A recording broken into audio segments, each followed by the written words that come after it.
There we go. There we go. There we go. Make sure everything. Can you hear me? Yes, sir. All right. Cool. Hey, what's up, stream? What's going on? Just want to make sure that everybody's here. Yeah, this won't be like a long stream tonight. I just overslept. Oh man, I don't know what happened. I was sitting on my I was editing a YouTube video for tomorrow. Went I went to sit down on my bed for a second, turned on some YouTube, and I just fell asleep. I was done. YouTube was watching me.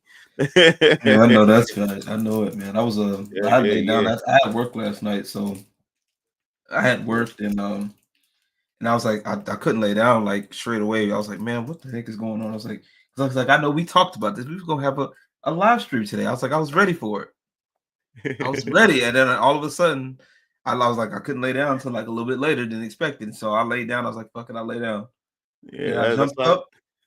I was like, is it time yet? Realized it wasn't time. I was like, okay, I can go back to sleep. Then I woke up a little bit after. I was like, oh shit, hurry up. So all right, one second, let me get to these comments real quick. These chat. What's up, Poppy? What's going on, bro? He said, what's up, Chrono Wukong? He said, just stopping by to say hello, Mugen. I'll watch the stream later. Yeah, man, this stuff is archived, so you can always come back to it, check it out and everything.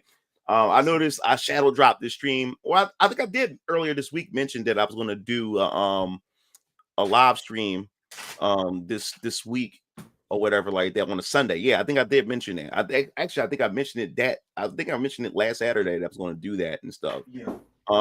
What's up, Moon Juice? What's going on? Welcome to the stream. What's up, Omega?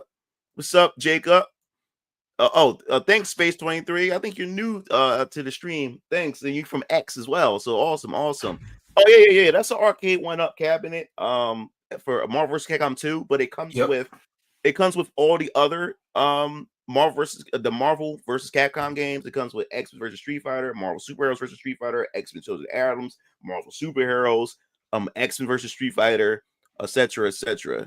Of course, sir. I got my boy LG's. I'll be bringing him back in a second. Yeah. He's going to be our guest for the tonight stream and everything. And he'll introduce himself and everything. So yo, what's up, Slum? Yeah, what's up, Cavern? Yeah. Said nice. Thanks. Oh, Dark Cypher Lucius? No. Dark Cypher Lucius. Is that you?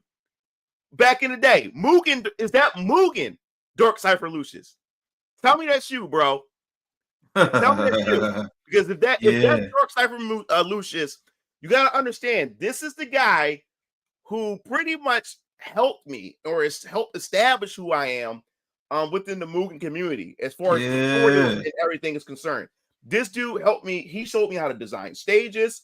And before he disappeared, he was getting me started on how to design, create Mugen characters. Like, this dude helped me with a lot of things. Oh my God, this name. Oh my God, man. Yeah, he said it is. Yeah, man. Oh my God, bro. Oh my God. Yeah.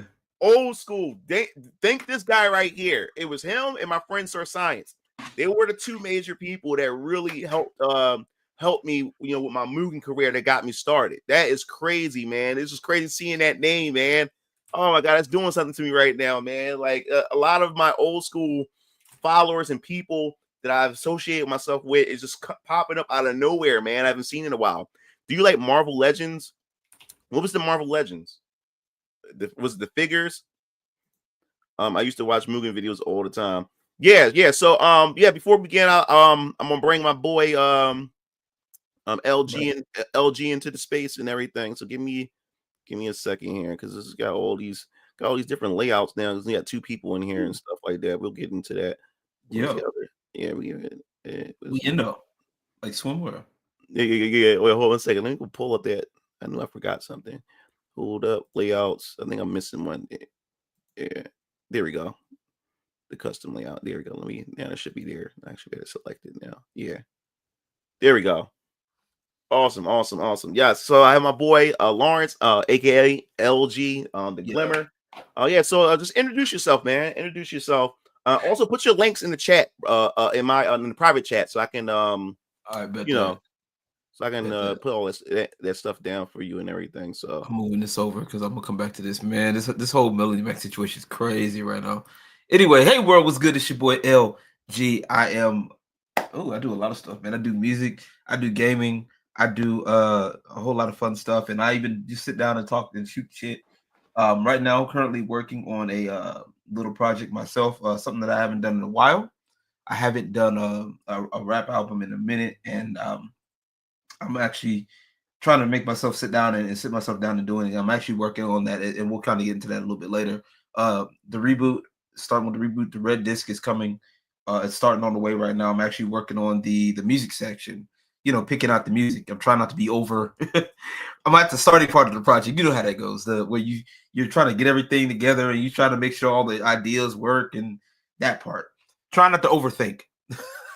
You know what I'm saying? But I also do like a regular podcast where I talk. I got two main podcasts that I do. It's called the Empress Court, where I just do my general podcast where I do general thoughts and opinions on stuff. And the Strip Club Chronicles podcast. That's how actually me and Mugen have a series where we talked about some of the stuff. Well, actually, it was more of an Empress Court, but we kind of just merged the topics there. That's how we really kind of kicked it off. We was talking about like adult entertainment and stuff like that. So that was a good conversation, which is still up. Y'all need to go check that out. Good time. Awesome, Yeah. awesome. Yes, man. So he's like one of many guests that will be here coming to my channel. Expect to see my boy Leon and also my sis Cassie Cage from Yes.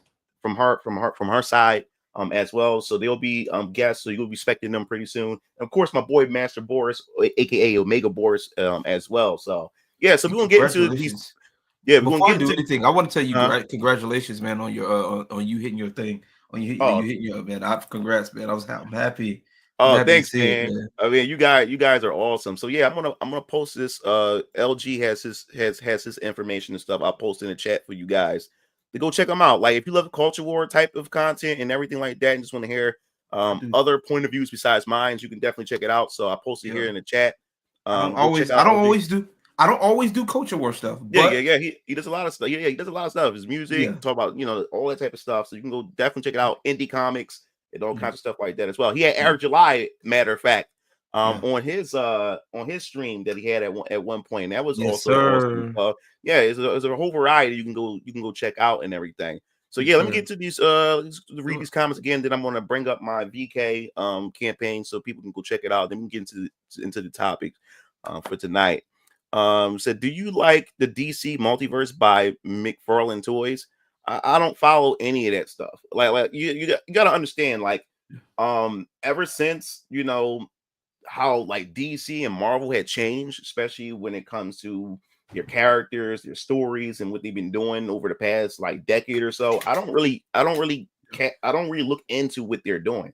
Don't really Yeah. care for DC no more. I don't really care for Marvel, and stuff like that. I think, especially when I was younger, when it came to Marvel and DC, I was more into like Western stuff. At the time growing up, because my dad was into into Marvel and DC comics. So whatever my dad was into, I grew into, because I had, with my father in my life. So I kind of like mimic everything that he did and grew Mhm. into it. But once I got into like my, once I got introduced to Ninja Scroll, Akira, Ghost in the Shell, Mhm. Dragon Ball Z, and all type of stuff like that, anime took over the rest of my life. And I Yes, sir. started caring less and less about, Western animation, cartoons, comics, and stuff like that. So I don't really care. I haven't really looked into the McFarlane Toys DC lines and stuff like that. Don't really care for it. It says, Ola, what's up? Ruined by the internet.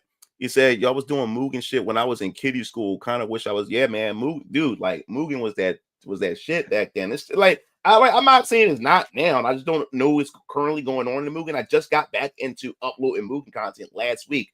So Yeah. expect some more Mugen content that I'm going to sprinkle in on my channel. I see that you guys are really excited about it, especially you guys who never heard of Mugen. You're seeing Yeah. it for the first time. I've seen the comments and stuff. So yes, Mugen content is definitely coming back to the channel.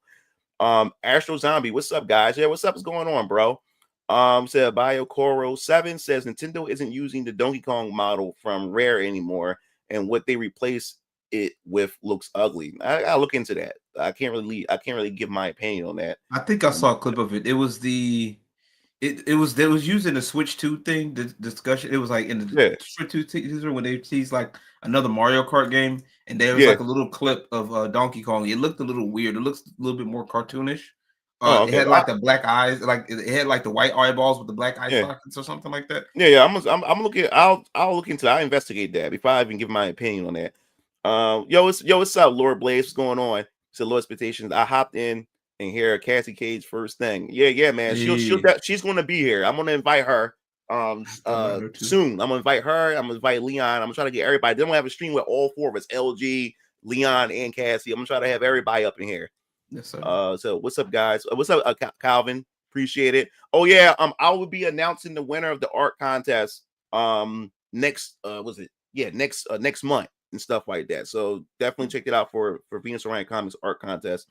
What's up, Raph? What's going on? Have you watched or read Don? Oh man, I'm in love with that anime.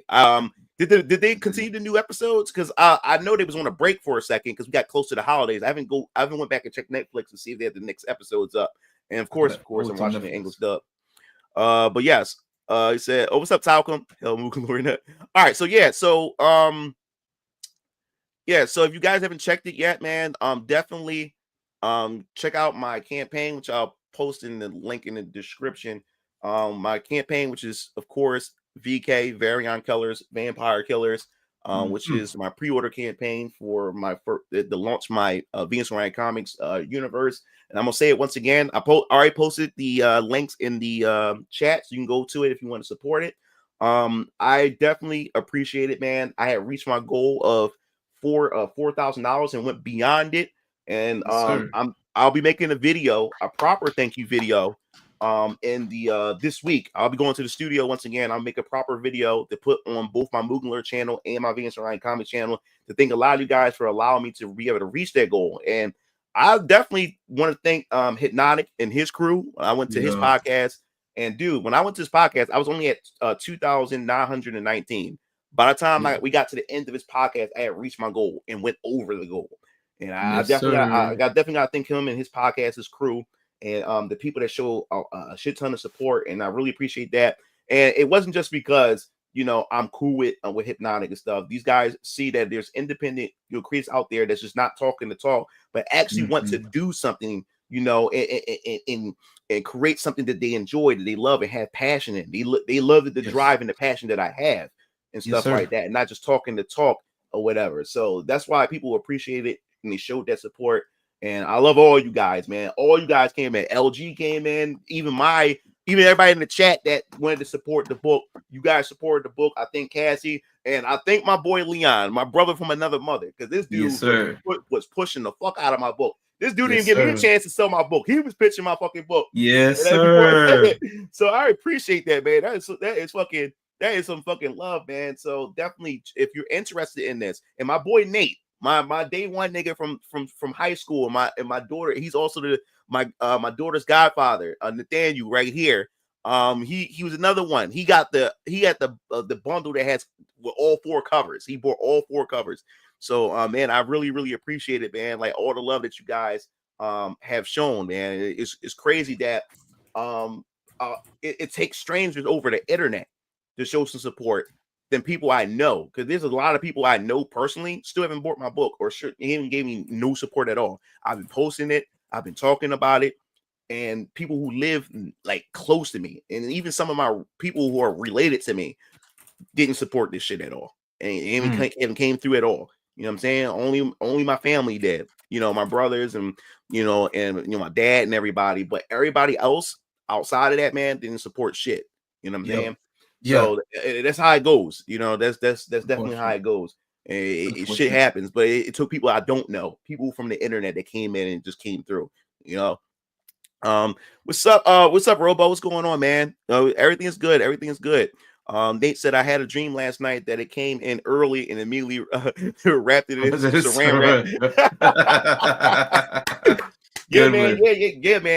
Definitely appreciate it. Another thing that I'm glad that I did before we get into these topics, I'm so glad that after talking to Tyler Carpenter before I started the campaign, he's the independent comic creator behind The Girl with the Mega Fist. Yes. I was really against. I was debating whether or not I should do digital as well. And he said, dude, like, that's another market you could tap into. Like, don't miss out on anything. He said, do the digital. He said, if you're afraid of piracy, man, let me just put it this way. He said, bro, you're new to the space. No one don't even know who the fuck you are. You know what I'm saying? So no one's going to go out their way to try to pirate your stuff. You're new to the scene. You know what I'm saying? Some people might try to do it, but you're not gonna. It's not like you're like the well-known manga or comic writer or whatever like that. So do it, Yeah. man. Like don't miss out on that market. Especially you have international people. Some people can't afford the international shipping. Now Yeah. they able to have access to your book and everything. And I'm glad I Right. took his advice, because now a lot of this climbing I'm experiencing right now within this campaign is you guys are coming through buying the digital. Like you guys are just buying the digital, and then I'm like, man, I'm glad I did listen. So a lot of you guys are coming through, getting the digital, and you're grabbing like a cup here or a shirt there with the digital or a poster or something like that. So I really, really appreciate that. So remember, I'll post the link again one more time if you guys want to back the book. Definitely check it out. So we're gonna get into the comments, Yeah. then we're gonna talk about, then we're gonna get into the topics. And also don't forget the newsletter as well, which I'll post in the comments. Yeah, the newsletter. That's in there. It's free. It doesn't cost you a damn thing at all. Like I said before, when you get this newsletter, it gives you behind the scenes of everything that's going on with Venus and Ryan Comics before anybody else. You will get the scoop before it goes on any of my social media platforms or made into a video on YouTube. And as I said before, it's free. And also, when I do have wallpapers, I give free wallpapers. And also, too, man, Shit. I'll be also working on some pinups of some of my female characters and stuff like that, and even the male characters. I do have a female audience too, but I will have those things, and you'll be able to get those for free. So there's gonna be some there's gonna be some spicy artwork.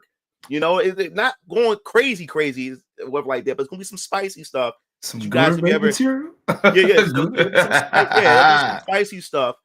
These are for the dedicated people, the people that actually decide to subscribe to this newsletter. And when I send out newsletters, I normally do like maybe 1 or 2 newsletters a month. And if I have a lot of shit going on there, you'll probably go beyond that or whatever like that. So you guys will be able to appreciate these things, and because you guys showing some support. And I also like the fact is that you guys in the Discord show your desktop wallpapers and show your phone wallpapers with Venus and Ryan Comics fan stuff. So I really appreciate that. So definitely go there and check it out. And also on the newsletter, you can also check out the links below to the other let me grab this link real quick. Yeah, to my other sites that you can follow Venus and Ryan Comics on, my X, my YouTube, and everything like that, and Instagram, because I am on Instagram. But also LG has something else that's there. Yeah, that's mine. You talk about your comic first. Yeah. This is your show. Yeah. Yeah. But yeah, man. So you definitely check that out. And everything. And also Striking Quixotes, my brother's t-shirt business, which I'll post in the link in the description. Definitely check it out. They make great merchandise, custom designs. You can ask LG, because my brothers had done a few things for him as well.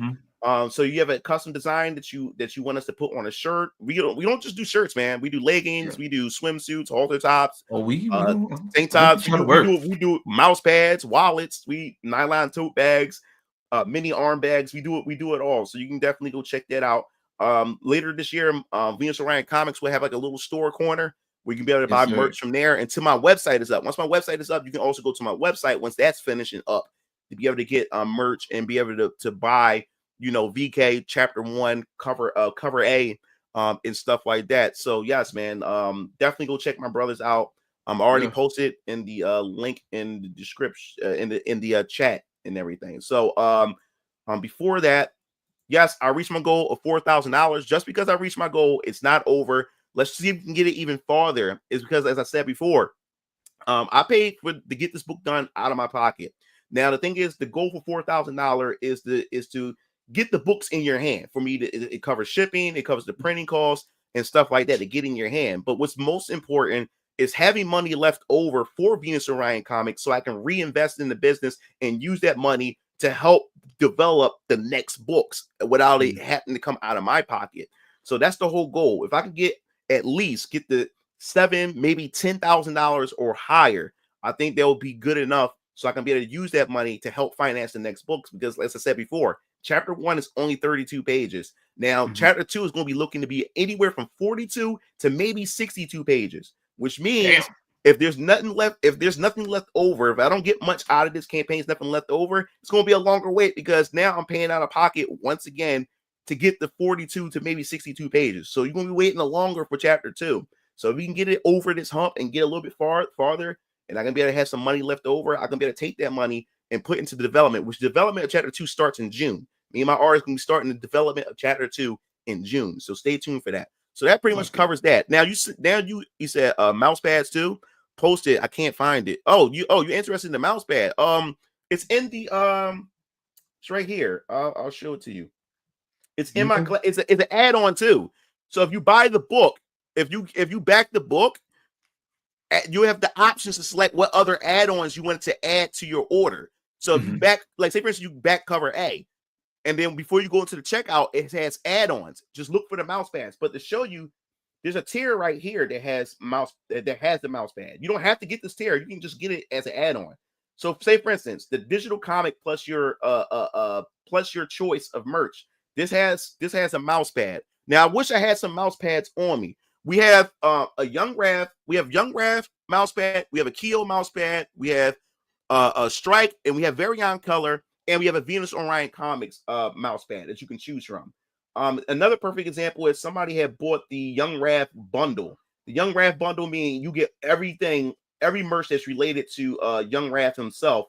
If you're interested in something like that, and that also includes a mouse pad as well. Like right here, this right here, the Young Raph bundle comes with the Young Raph shirt, Young Raph mouse pad, wallet, comes with the keychain, comes with the nylon tote bag, mug, and it comes with a tumbler. This is what I'm going to do, guys. I'm going to do another video showing off the merchandise in person, which I already have videos of that, but you'll have me in the video showing off this stuff, explaining this stuff. My brothers are going to be explaining this stuff. I'm even going to have my daughter explain this stuff as well in the video, so you can better check this stuff out.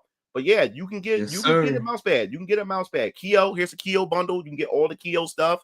Here's all the Strike stuff, and also here's all the Variant Color stuff. That also includes a mouse pad. So yes, you can get a mouse pad, but you don't have to get it from this tier. You can just get a book, and before you check out, just go to add-ons and just select mouse pad. Just select the mouse pad to add into it. And everything. So nice. Yeah, if you can't see it, I'll look into it to make sure my Kickstarter ain't acting stupid on me. But yes, so we'll get back to this later. We won't get into these topics, but before that, you sent me a link, LG. You want me to show it? You want me to show it? Yeah, we can talk about the project because, like I said, you was talking about your stuff. So, you know what? I just thought of something. You know what you forgot on your Kickstarter that you? Yeah. Go ahead. What did I forget? Did you do anything for like if people like any stretch goals? Oh yeah. Oh, thanks for bringing that up, man. Dude. I forgot to mention there are stretch goals. The stretch goals are we already met the first one. Once we reached the goal, which we did. Okay. There will be 3 special keychains because, like I said, the current keychains that you can buy is Young Raph, Keo, Strike, Variant, Venus Orion Comics keychain. And then there's the Draven Brother keychain that has all 3 Draven Brothers on the keychain. Now, 4K or whatever, I'm giving away. Every backer will get free 3 new keychains, which is Jasmine Mitchell, Tech Lock, and Nolan Brett. You get those for free. Everybody who backed this campaign, no matter if it's just digital only or anything, you get these for free in your order. So you get 3 additional keychains for free. Now, if we get the 8K, these won't be free, but these will be new add-ons added in that if you want to order these will be 3 new tumblers, which will be Tech Lock, Jasmine Mitchell, and Nolan Brett. And then we reach 40K, there will actually be a book bag of VK that my brothers had done designs for. If you want to get that, put that in your order as an add-on. And then 100K is do a full-on animated trailer of the first arc of VK, voice acting and everything, fully animated. So that's the goal for that because animation is very, very expensive. Trust me on it. Look, dude, I spent like $800 just to have that 5-second animated clip of Young Raph. Jesus. Yeah, so that shit is expensive and everything. So yeah, my artist and I would get to the storyboarding if we reach like 100K or whatever. It's a dream. But if we do reach that, definitely it will be a full-on trailer, animated trailer. So yeah, thanks for reminding me. Okay, because maybe I was tripping. I was like, I didn't see anything. I was like, yeah. So okay. Yeah, everybody get free keychains. So everybody, even if you're a new backer just coming in, you got 3 free keychains added to your order automatically. and everything. So definitely shout outs and appreciate for that support. So yeah. So you had you sent me Yeah. a link. Yep. Yeah, let me go bring that Take your one time. second. I've been working on some stuff, man. This Yeah, this teaser came out. I did this teaser a month ago while I had the idea while I was at work, and I was sitting there right. like Let getting me this project going. all But right, let we'll me talk about it. yeah, Take your yeah, time. yeah. Yeah. Let me so because I'm new to all trying to get all this, new to all this. Okay, let's get that up. So share screen. Do. So yeah, if you hear some noise, that's my brothers and them playing Marvel Rivals. Them dudes, they're They hit dedicated. it. They hit it. They hit it. They know it. Yeah, I yeah, can hear. yeah. Oh my god! Why? Where are my heels? All right, so this is a The teaser. Yeah.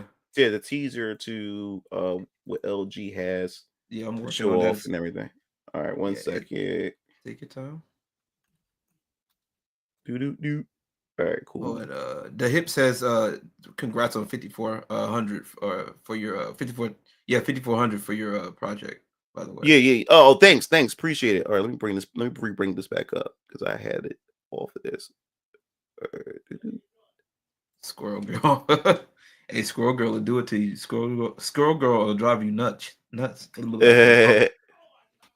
I want to make sure the sound comes up and stuff. Yeah, it should. It's really, like I said, it's really only a 20-second tweet teaser. It shouldn't be too bad. See. Yeah, All there right, it cool. goes. I just want to. All right, let me bring it. All right. Let's see. All right, this We is go. just a teaser for his project that's coming Yeah. up.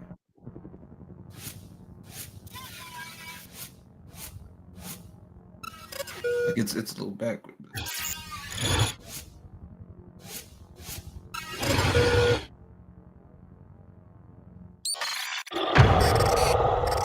Yeah, I'm excited about this, man.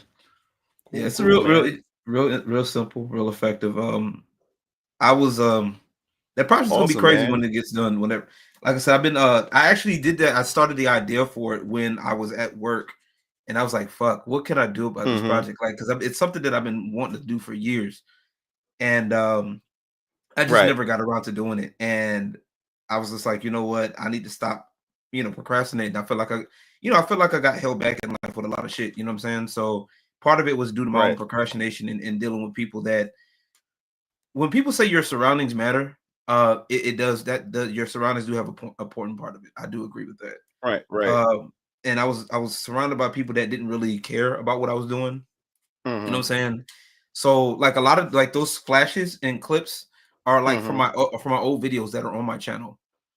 All Right. all of those are Okay. from my old channel. So like and the quote overall quote was the child who wasn't embraced by the village will burn it down to feel its warmth.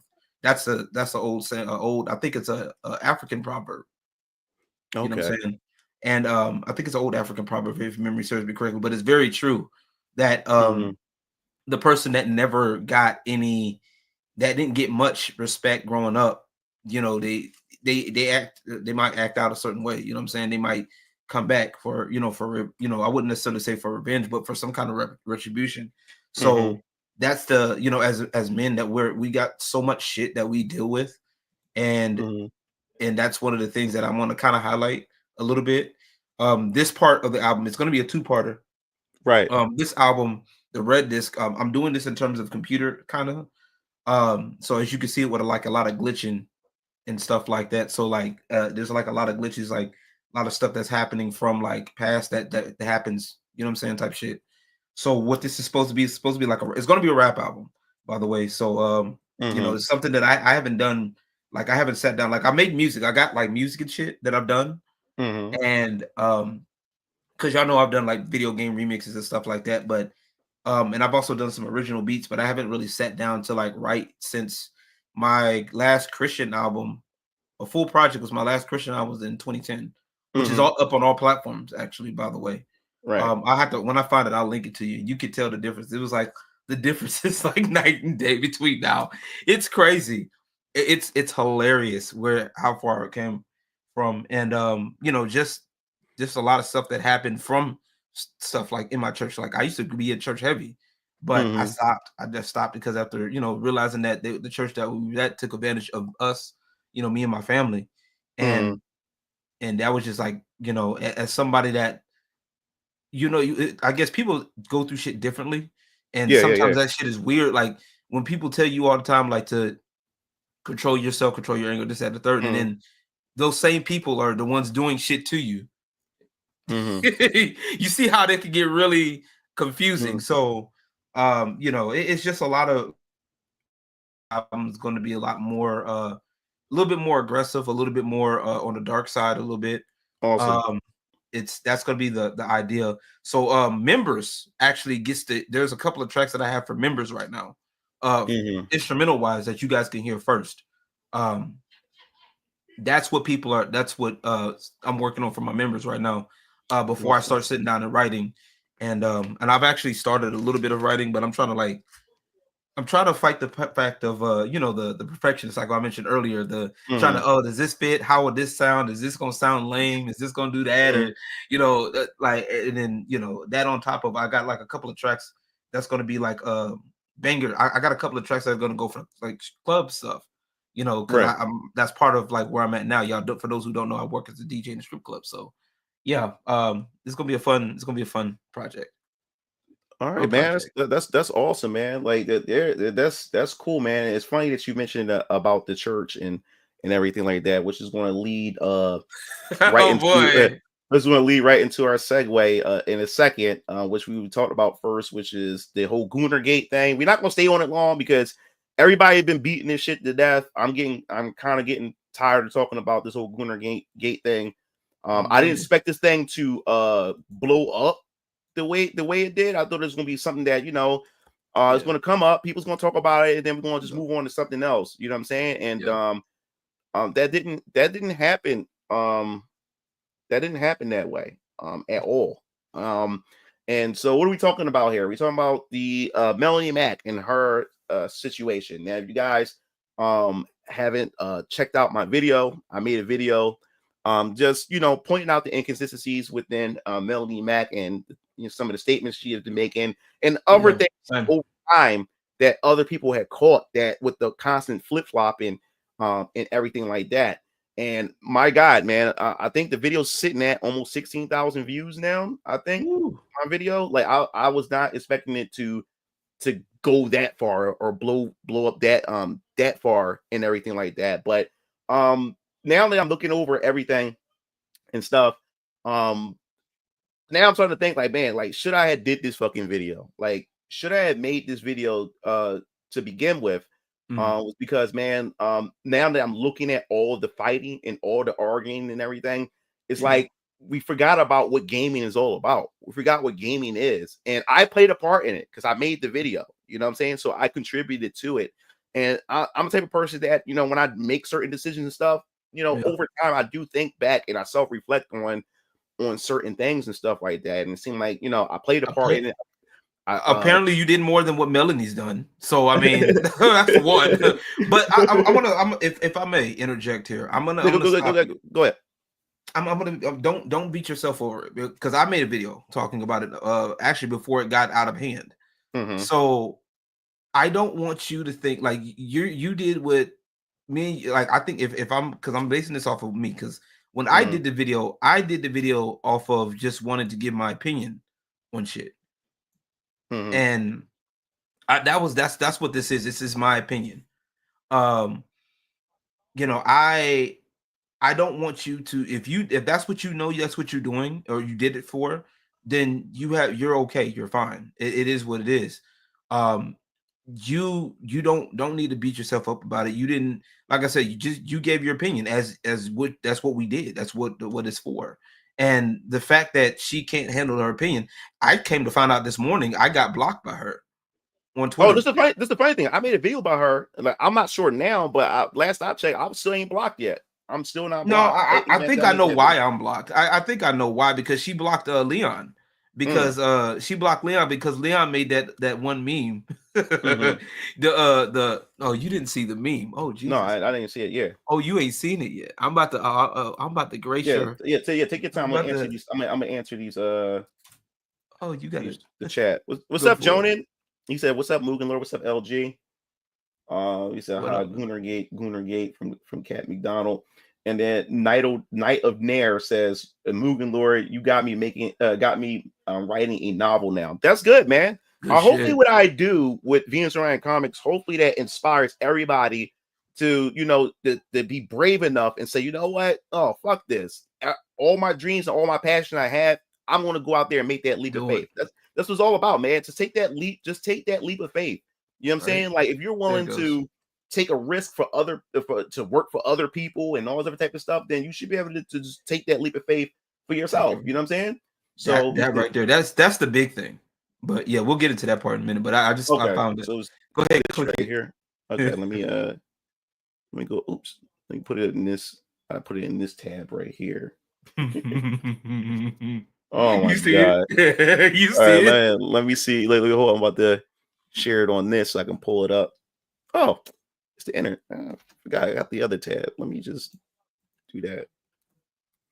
All right, let me because I said switch screens. So let me that's why you come with you do yeah. Oh, this. I saw this. Yeah. Yeah. Oh my god. Imagine getting blocked for that. Like that shit was hilarious, bro. Like oh my god. Y'all guys. I wasn't going.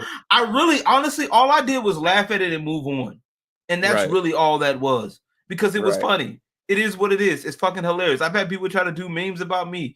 Okay, it is what it is, dude. Like I've been through the ridicule back in the day, especially in the early Mugen times and stuff. Like I said, people just because I had a different opinion and I was standing against the elites within the Mugen community, and I went to war with a whole Mugen forum back then, and dudes were taking doing cutouts of my head and putting it on George Bush bobbleheads and stuff like that, and they took my my girlfriend. Well, she wasn't my baby mom yet, but she was my girlfriend at the time.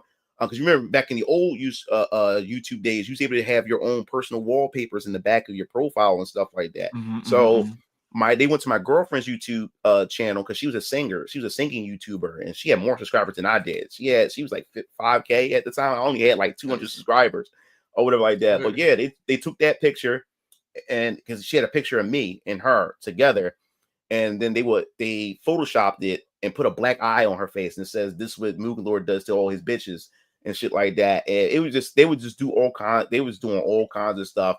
They call my baby mama an N lover. It was just crazy back then, all because I had a different opinion within the community and stuff like that. So yeah, it gets ridiculous and stuff like that. Where they can get out of control. And that's why I started getting afraid of too, that man, like maybe this shit gonna start getting out of hand. Because I've seen it, I experienced this before, I've seen it before.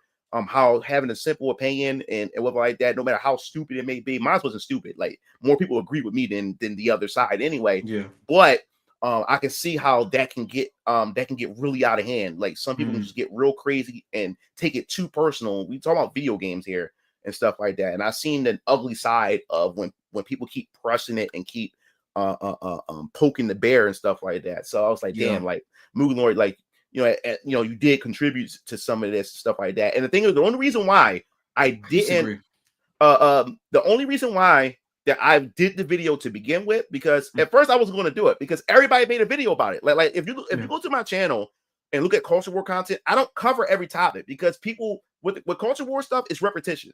Everybody it's the same thing over and over again. Everybody's making the same point, poking it. So I'm like, what more can I add to the discussion? Everybody's talking about the same thing.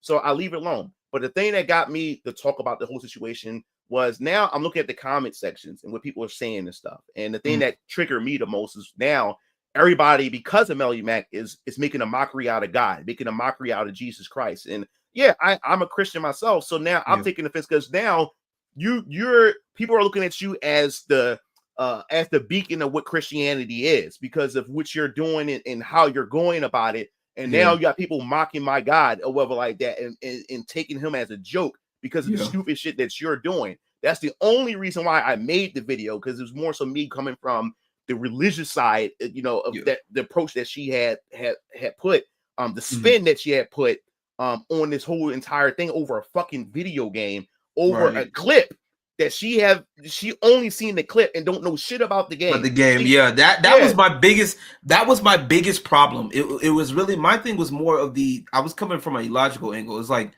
and the part where, because I even did talked about it in my live stream, to where I was like, when I looked at her video, the doubling down video, the 33-minute one, and I saw that part where like I literally where she literally said that I didn't see gameplay, I didn't look up gameplay. I was like, fuck it, I'm out of there. Be like, bro, like, no, you've lost credibility for me with that, because it's like, how it's easy. I say at least look at it. Okay, a lot of people are gonna say play the game. Because at least I would at least said go on YouTube and look, right? All you have to do is type in the first Descendant gameplay, right? That's all you had to do. And you look at the first Descendant gameplay, and that would have stopped everything.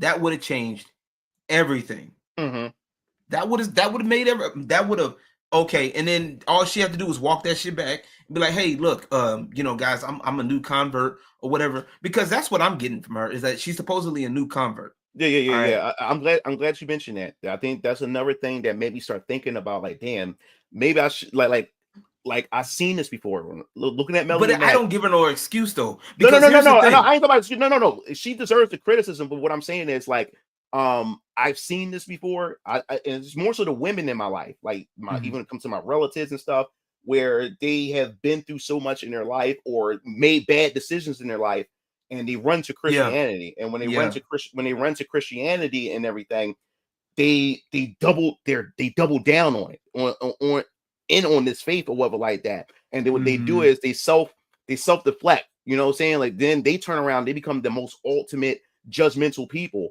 and they start condemning people for the shit that they even done. But the thing is, they say, well, that was my past. I'm a born again Christian. Like, you need to go let that go. But I want to condemn you. Yeah, I want to condemn you for that. And I've seen that. And and there's a lot of women that I've known who don't know how to deal with that, or deal with whatever decisions they make, and they go down this downward spiral. And I know a lot of women in my life who lost friends, family members, because they go deeper down this rabbit hole into this religion, and then they end up meeting these group of people who are hardcore into whatever religion they get themselves into.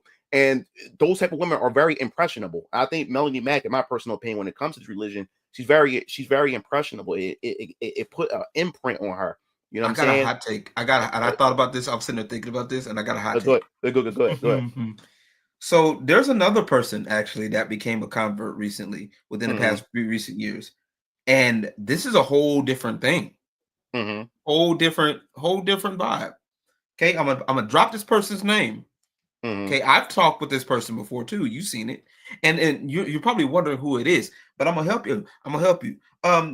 You remember Gothics? You remember Gothics? Yeah. She's okay. With Rippaverse now, Exactly, the one that just got with Rippaverse. Yeah, she's a recent convert within the past recent years.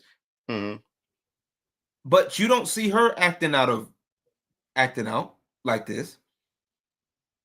Yeah. There's a difference here. So now, granted, one can argue that Gothics is married, this, that, and the third. Yeah. That's a whole nother thing. I know a lot of people are bringing up the divorce with Melanie and all of that shit. That's a whole psychoanalytical thing. But there's two differences here, right? And I even made a post on somebody's comment about this. What Gothics is doing now is something that Melanie should be doing right now. Yeah. Okay. There's nothing wrong with having a difference of opinion, because my thing is, I'm not attacking the fact that she's a Christian, because like I said, I stopped. Like I said, I stopped doing that shit a long time ago. Like but I still believe in God. You know what I'm saying? I don't do the church thing. I still believe in God though. So, but what I don't like is, I don't like this, like you said, how you described earlier, this whole this new convert, this whole going all in, and you're not taking the time to actually sit down and listen to other people. You know what I'm saying? I think it depends on what circle that, those particular people are in, because like I said, like, I have relatives who get into these religions, and then they have this social circle who are like heavily into it. And I watched women in my life just divorce their husbands because this group told them to, because they're not equally yoked religiously and stuff like that. And they constantly just listen to these people.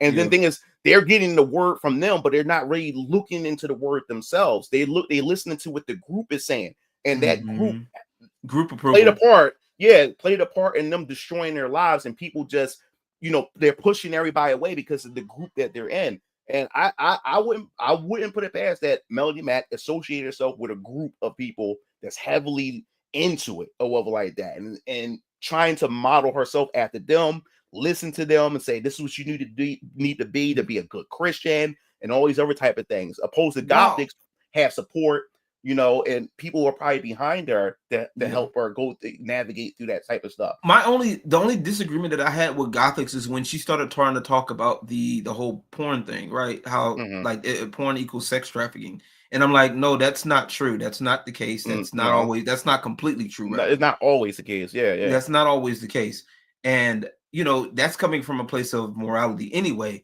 But it's the same thing with this whole GoonerGate. Like honestly, of all games, and this is the hypocrisy, right? It's of all games that could possibly you can argue for with the Gooner applications, you pick the tamest one. You know what I'm saying? And then also, not on top of that, it's the tamest one with a player interaction that all you saw was a player interaction. And that's what frustrated, bro. That's what frustrated me, because I'm like, you're acting like that the game had took the camera and put it behind this character that's dancing and everything. I said, no, this was a player decision to take the camera, put it around the chick, and had the chick dance. But when you look at the character Luna, that's just her moveset. And then you can put any type of outfit on her, whatever like that. And the dance is cute and it's innocent. It's nothing sexual about it. It's just the player themselves put it in a suggestive, it's her personality. Yeah, the player themselves just put it in a suggestive tone. But so what? But you just took that and made it seem like that's what the entire game represents. And then like I said, when she put it in a video, and she said in that 30-minute video that I do not, right? I do not, I didn't watch the game. I didn't look at it again. That was it for me, because you could have, like I said, you could have easily typed in first descendant gameplay, and you would have had a whole different view. That would have shattered every narrative you have. The reason why these people don't do this shit is because it would break whatever narrative. And these people, this is why people get on the grifter, the whole grifter thing. Like I said, I don't think she's necessarily grifting by the definition of the term. That's just me. You know what I'm saying? She might just she just has a shitty opinion, and people are rightfully attacking her for that opinion if they're hitting that opinion part. You know what I'm saying? That's what I don't get on. That's what I don't agree with. And I disagree. When she first made the comment on that video itself, before this whole GoonerGate became a thing, I said, look, you're like, you can have your opinion, but like I said before, I said, like, this game, we're calling people losers, calling people losers, and calling people and people that try to come at you like demons or whatever, and then have the nerve to sit up here and try to put out a scripture talking about, well, I'm not doing this for the approval of man but God. Like, what? God don't give a god.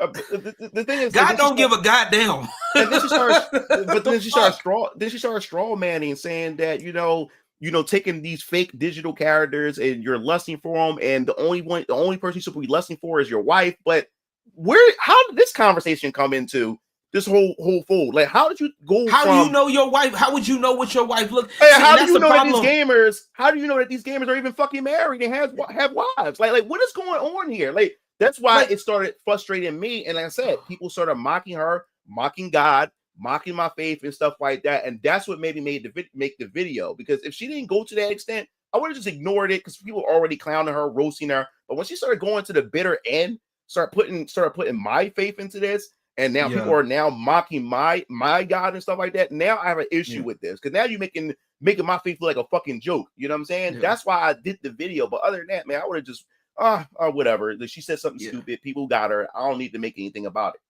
I guess don't ever, like, I'm gonna tell you this right now. Don't feel bad for making a video, because you did it out of your own volition. Same for me. I made the video and I did the live streams because I was like, hey, I'm talking about it. You know what I'm saying? I have no issue with that. Like I tell this to anybody, all of my stuff is my opinion. Now we can have a discussion. That's when I do some of these videos. Like, it's to open up the discussion, like how we're having now. Some people saying some people was like, dude, that was cool, man. Like, you should have did that. You could at least pulled her to the side, have a private talk with her and stuff. I was like, first of all, when me and Melanie Mac, we're not really in the same circles. Like, I only interacted with her like 3 times or whatever like that. And I said, right now she's taking the heat, so I doubt that she's gonna want discussions with anybody. She's on a blocking spree or whatever like that. Now, if me and Melanie Mac were like close friends and we talk on a daily, she coming to Discord, or I'm talking in the DMs with her, or we just having discussions, I'm on panels with her and stuff like that. Yeah, I would talk. I would actually go over and call her out in private and talk to her. Say, yo, like this is fucking stupid. You know, what the fuck is you doing? And if she still doesn't listen, I'm not gonna make a video about it. I'm just not gonna defend you when you go out there and want to die on that hill. I'm gonna let all those arrows hit you and fuck you up like King Leonidas from 300. You know what I'm saying? I want to sit. Yeah. I want to sit back. I'm not gonna go out on a limb, because then my integrity is on the line for me going out there trying to defend this shit with that dumbass take that you just made and stuff like that. So as a friend, I'm gonna just sit back. Hey, you just want to take them fucking arrows. I'm not put my integrity on the line because you want to die on this hill and stuff. But that's different. You know what I'm saying? But in this case, like me and her, we don't communicate and stuff like that. So I don't owe her that. You know what I'm saying? I'm gonna make this fucking video, you know, and everything. So but even if you did, I mean, you can still make the video. You have every right to. Like I don't care what anybody says. It's like you a lot of these people, like a lot of these content creators, man, like I don't know, like a lot of people don't know me like that. Like, you know, like a lot of content creators or people that I'm cool with. Like, hey, I'm cool with you. Yeah, like my DMs. But if you got an issue with what I said, you're more than welcome. Or if you don't understand what I said, and I tell this to anybody, like if you don't understand, I'm, you know, and if I'm available to talk about it, sure, we can sit down and talk about it. But if you're gonna sit up here and put out some random shit there from somebody else, because that's also other thing too, is I can tell where, like, when people start making up shit, like when I was dealing with that dumb shit a few months ago with that one idiot that was going through my old videos. You remember that shit. And I'm like, bro, like I didn't really fuck with him like that, because he was sitting there literally going through my old videos trying to make up shit. You know what I'm saying? Going through my old videos looking for a gotcha, trying to make up shit. Those people I don't fuck with. Because at the end of the fucking day, what are you doing? And then not only that, you're going through my videos trying to not only misinterpret what I'm saying intentionally, but then you're trying to assume shit, which I ended up cracking back at him, because I was like, you know what? You keep playing, because he tried to talk about one of the dancers that I did a video with. And it was so funny because he was like, because he never showed his face. He was like, oh, but I would take Valentina and you know, I would take Valentina and do all this stuff in front of LG at the club and then try to take her home and this, that, and the third. I'm like, bro, first of all, congrats on getting the girl to do her job. She'd be doing her job. I don't really, you know what I'm saying, what she does outside of that. Two, she's not going, you probably looked a certain way. This is before I found out what he looked like. So when somebody showed me that he went on another podcast and they had to show his face, oh, it was a wrap. Man, you play with me, it's a wrap. And like I said, you can't keep fucking with people. I've had people try to tell me that I was mean because of that shit. I'm like, I don't care. Like, bro, did you not see this person kept fucking with me? I had this person muted on Twitter, and he kept fucking with me, tagging me, and nobody says nothing. And it's crazy. Nobody will say anything until you fight back. Fuck because that. I handle my business. That's it. Yeah, that's like me growing up in school. I was a quiet kid and stuff like that. But if you fuck with me, you know what I'm saying, I'm gonna fight you to fuck back. And I used to have like my bullies here and there. And here it is. I would tell the teachers would look the other way. Don't say shit or whatever like that. And the moment that bully, you know, poked me one more time, I lose my mind. I end up beating up my bully, where now they had to get security to take me to lift me up off of the person and stuff like that. Now they want to call security. Now everybody, all of a sudden, now I'm the bad guy because I hurt this person really, really bad for picking on me. But y'all sat there and ignored it. So why I'm the bad guy now? Because I decided to defend myself and retaliate back and stuff. So it's I definitely understand issue, that, bro. But but hold on, I'm gonna go read these comments because I know it's so many comments that just came in. I don't want to miss everybody. Let's see. Hold up. You gotta oh wow, we gotta why don't it pop up? I have a super chat. It just popped up right when you said something. That's okay. Yeah, so I'll check it out in a second. Said Luke and Lord, it's inspired by Final Fantasy, Octopath Traveler, and D&D. It's a light RPG novel. Ever heard of light RPG novels? Yeah, I heard of them, but I don't know the extent of them and how those work. But yes, that's awesome that you're working on it, bro. And then it says, Akuma says, "Oh yeah, heard about Kingdom Come Deliverance 2? Tobacco with it. I heard, but I never looked into it. I'm gonna look into that this week. What's up, Neo? What's going on? Cat McDonald, exactly. They attacked religion. Yes, that's the only reason why I made that video about her, because we started. It is now like you're making my faith look stupid. So Mel's a huge Laura Croft fan. It's just hypocritical of her to state anything about horny game characters when she idolizes the original horny game character. Yes, and they try to ignore that. Like, you remember back then, the old like advertisements in magazines, she was a sex symbol. Yes, she was a well developed female character, and even the creator himself said that he regret sexualizing Laura Croft. It was an old interview, that he wished he didn't do that with Laura Croft. But yes, she was on every advertisement, posters that you was able to get of Laura Croft back in the day. Everybody knew if you wasn't a just gamer, like one of these.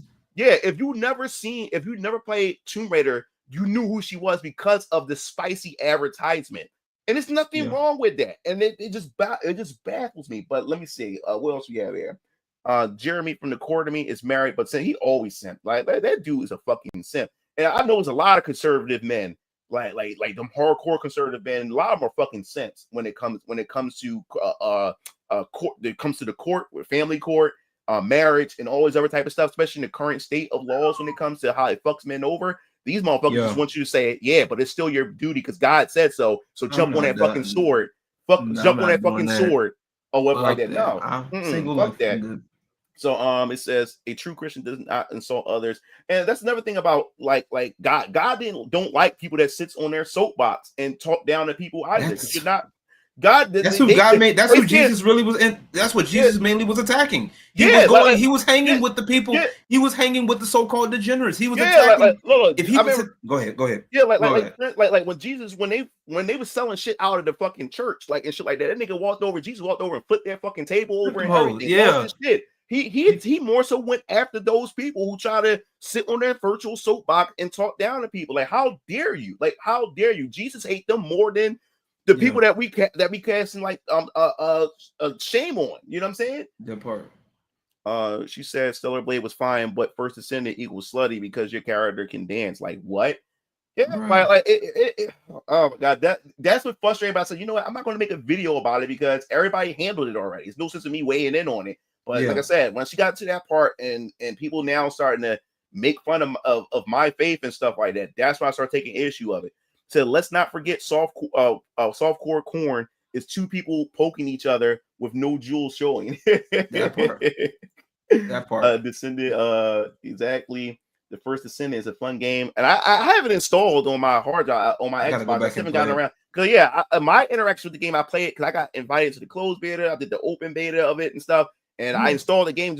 I've been so busy, I haven't got a chance to actually play it now that it's out.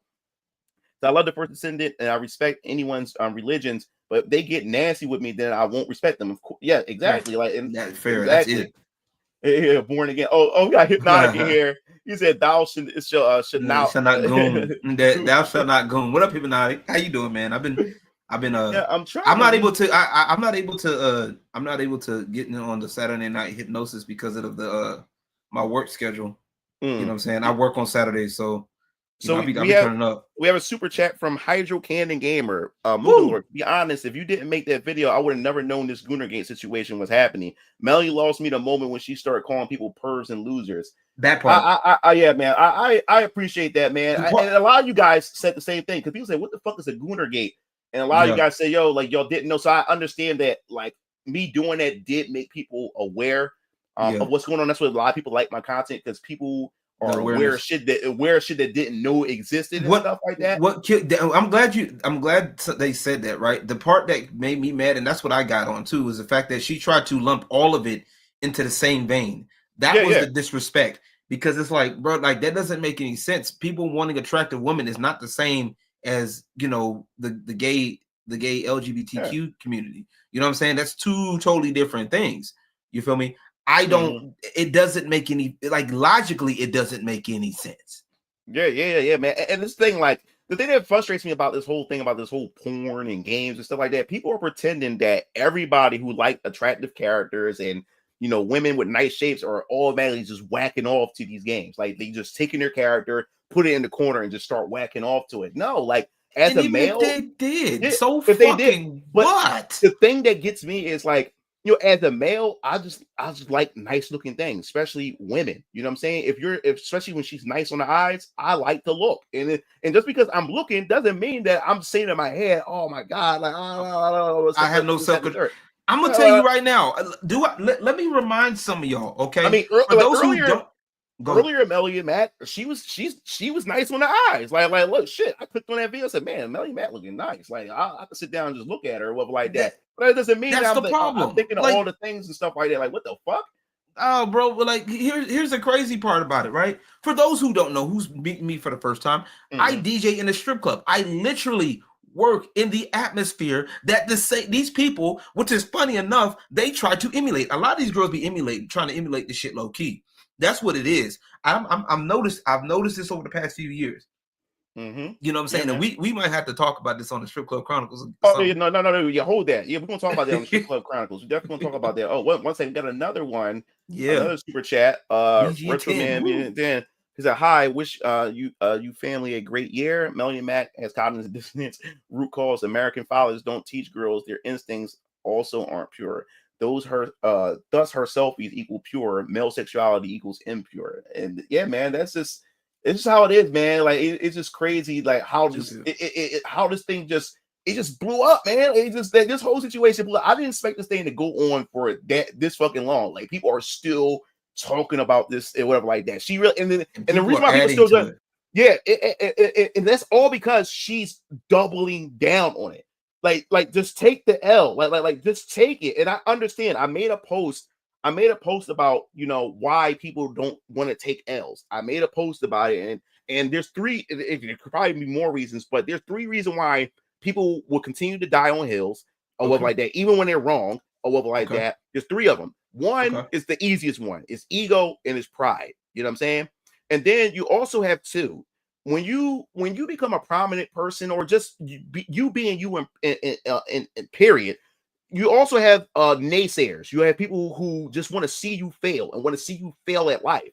So what happens is when you make a big slip up and you fuck up and stuff like that, admitting that you're wrong is also giving the people who want to see you fail ammunition and say, hey, I knew it. I told you this person's a fuck up. This person's a failure and stuff like that. So to not give those type of people that ammunition or whatever like that, they will rather die on that hill with that. Yes, it sounds stupid, but I'm just giving you the mind frame of how. It is stupid. But go ahead. Go ahead. Then you have the third. Yeah, then you have the third mindset is that you have where you will have somebody where they were like, all right, I'll take the L. I admit that I'm wrong.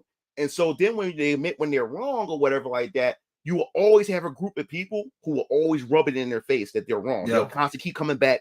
Even after time went by, people will always come back. They'll come on their streams, always bringing it up. And constantly always slamming them, constantly keep ridiculing them. So they say, wait a minute, I'm damned if I do and damned if I don't. So I much rather die on this hill, because instead of humiliating myself, admitting that I'm wrong, and still get destroyed for admitting that I'm wrong. So I do see why people would die on that hill, and none of us is above that. It could be a certain situation where you just like, look, I'm dying on this fucking hill, rather like people agree with me or not. So I do see why people get it. But point number two is where, like I said, but see, the point number three that you just made, those people, the people that are just sitting there just to hate you, honestly, when you realize and get in your head that those niggas don't matter, that changes everything. Like once you start talking to people and you realize that, oh, that's all they're there for, is to remind you of something that you did wrong, especially when you've already atoned for it, right? You know what I'm saying? The same issue that I had with old boy, right? I could take you back to that. That he tried to bring back my old point and try to, not only did he misrepresent my point, but he kept trying to bring up the fact that, oh, well, you were homeless at one point. You're homeless. And I'm like, I'm not there. Why are you trying to judge me for my past? I don't live there anymore. You feel me? Those people can suck a fat one as far as I'm concerned. You know what I'm saying? Like that at the end of the fucking day. But at some point, there is a level of, I guess, humility involved. Yes, it is. And I do agree that ego is a big killer. But at some point, you have to have some kind of ego, and that's very it's very of a, what's the word? It's a very slippery slope on that, really, on how you do it. But the problem, like I said, at some point you got to understand, like, certain people's like, look, bro, if you're not in my circle or whatever, you're not trying to really understand what I'm putting down and realize that, okay, that's where it's up to you as a creator to define what your brand is. Say, look, hey, because you're more open, and you say, hey, look, you're the type of person that if you make a video and you made a mistake on said video, you're gonna come back and say, hey guys, in that last video I said X, Y, and Z. I fucked up. My bad. You know what I'm saying? I do apologize for that. Or hey, this is what I meant. Somebody took this out of context. This is what I meant, or whatever the issue is. And then though you'll come back and you know what I'm saying, and your community will understand and respect you for that. You know what I'm saying? The people that are there to just misrepresent you, that's everybody, right? That's everybody's gonna have those type of people. But those people you really aren't, you're not gonna take them fucking seriously. I'm not. Fuck it. You could get mad. I told you what it was. I told you what I'm doing, and then you're going to still assume that I'm X, Y, and Z when I told you I didn't. That's not my case. You know what I'm saying? Yeah. So guess what? Well, fuck off then. You can go back out that way. Go yell in the ether. You know what I'm saying? But the problem is when people confuse that with people that are just giving their opinion on said product or you know what I'm saying? And like I said, in this case with Melanie, she has literally said that she did not play the game, or I'm saying at least look at it. Because that would save you a lot of trouble, because not everybody's able to play every game. But if you at least look at the game, you can get an idea. That's what internet is for. Exactly what I said in the video, because I pointed it out. I pointed that very thing she said. She said, "Well, I haven't played the game. My only connection to this is this clip that I'm viewing right now." I'm like, "What?" I'm like, "Bro, that's it. You killed your shit." Done. But let me get back to these comments real quick. Kirby says, "Only demons like sexy characters. Now, excuse me while I go dress like a filthy harlot." Jillian Pipe says, "Does it seem that Melanie Mack has become the enemy she once opposed?" And that's the sad part about this entire thing, man. Like, that's what ends up happening. And that's the question I was asking. Like, you know, do she really mean what she says, or this is just another thing to grip? A lot of people, you know, a lot of people are saying that. Yeah, a lot of people are assuming it. So she's constantly changing like the wind and stuff like that. I think that's what people are really taking issue with, is because it's the inconsistency, you know, in your messaging. You saying one thing here, then another thing here, and then what makes it really bad is that she start unlisting videos, like the video that I showed in the video where she talked about how she said how awesome the reboot Lara Croft was or is. Matter of fact, I'll bring it up.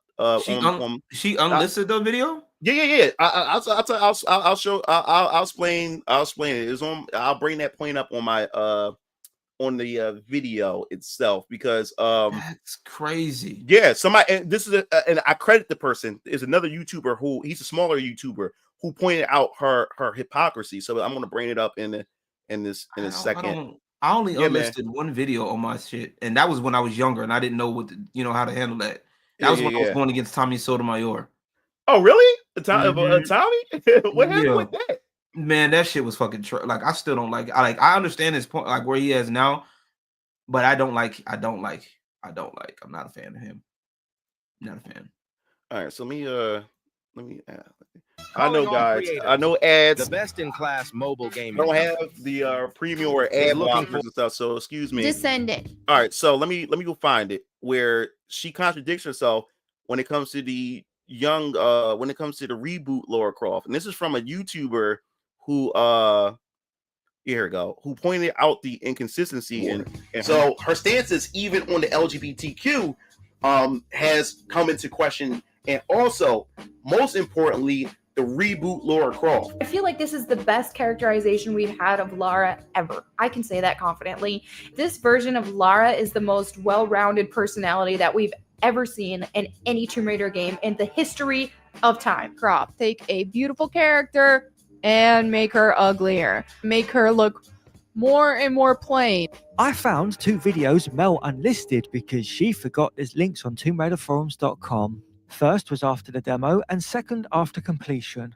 And in 71 minutes, she never mentioned Lara is plain and ugly. You got me curious now.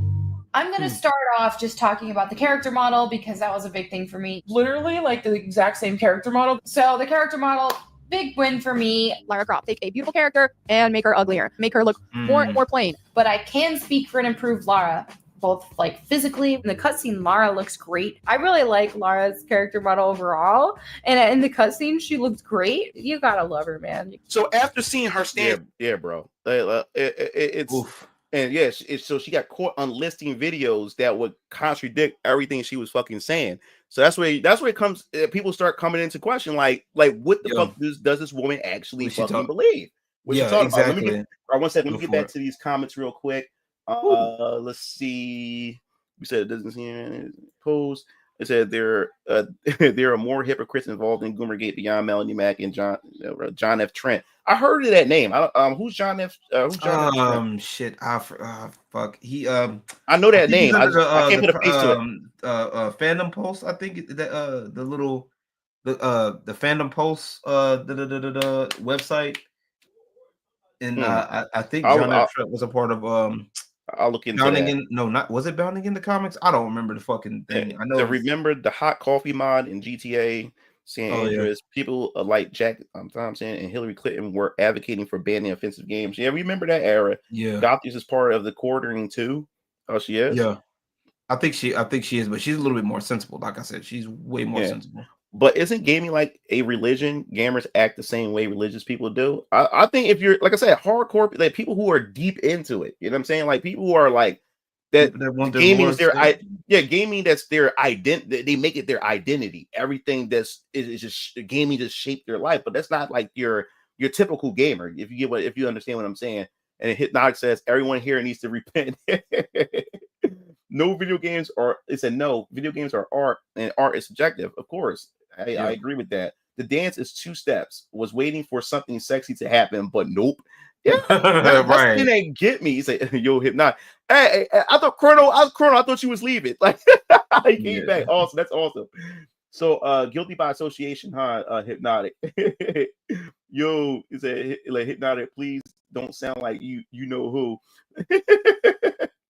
It says low key, the character in question looks like Colin from Street Fighter 5. Oh shit. And it says Melanie wants to ban games like DOA, Street Fighter, and them that like she can try. All right, almost in the comments. Hey, what's up, Emerald? What's going on? She want to ban what? Crossed it to anything, jump straight into elementary school territory. Yep. Said yes, God will not be mocked. Yes, definitely. Let me say, I get shunned by some of my female coworkers for having anime titties on my phone lock screen. My lock screen is Rosetta from Grand Blue, Fancy Relink with her titties out. If you were looking at another woman's titties, like an actual woman's titties, you'd be the problem. See, the problem with this, right? And this goes to what's in this, like the whole thing is it's an insecurity thing. I like what a lot of women, especially, like I've noticed, it's an insecurity thing. Oh yeah. No. Let me tell you how it's the insecurity thing. Now, back when I was in college, Dead or Alive 5 final round had released, or it was last round or final round. I think it's called final round. Final round. Yeah. So I got it for the Xbox 360. Now, most of my friends in college were more so in Call of Duty, World of Warcraft, League of Legends, and Dota and stuff. So I was the friend that introduced them to fighting games, and then they became like fighting gameaholics. Like that's all they started playing is fighting games once I introduced them to that and stuff. So I introduced them to Dead or Alive for the first time with Dead or Alive 5 final round. So what we do is every weekend, like on a Friday, I would take my Xbox 360 and we would go down to like the lobby in our dorm, and I would plug it up to the big screen television, grab some arcade sticks and stuff, and we got into some DOA. And these dudes loved it. They never played it before. They loved the level designs, and they loved the character designs and everything like that. And we would fiend on it. We would do like the tag team and everything. So one night we decided they all decided, all the girls, because we all had girlfriends at the time. They all wanted to come down and they wanted to join us and play the games with us. So we had our girlfriends come down, and we booted up Dead or Alive. Now all the other girls didn't care. They like, oh, I want to play. They want to play. My girlfriend wanted to play as Tina. Now my girlfriend in college, she was like a country girl, so she had the country girl accent and everything. So Tina, she loved it. She loved it. So she said that's so me right there. So she picked Tina, and she picked the one that like the sexiest type of outfit that you can possibly wear, and didn't care about it. But we had that one friend whose girlfriend felt some type of way, about the game, and it got to the point to where every time we went to play Dead or Alive, if she found out that we were playing Dead or Alive, he couldn't come to the game night. And as long as we were playing Dead or Alive, he was a simp, or whatever like that. And he's like, "All right, guys, I can't play tonight or like that. If you guys, if we're playing Dear Life, like my girlfriend, she doesn't, like me playing those type of games, because of how the girls look and how they dressed and stuff like that. And she was really feeling insecure about that, while our girlfriends didn't give a fuck about it or whatever like that. So yeah, you have that envious, you have that jealousy or that insecurity over digital. And then he would try to say to us, like, how about, like, can we not play that game today and try to play something else? I'm like, no, nigga, like, no, nigga, we are playing Dead or Alive today. Yeah, like, we playing this shit tonight. Like, no, like, nigga, man up and tell your girlfriend, like, fuck off. Like, what the fuck? Like, you know what I'm saying?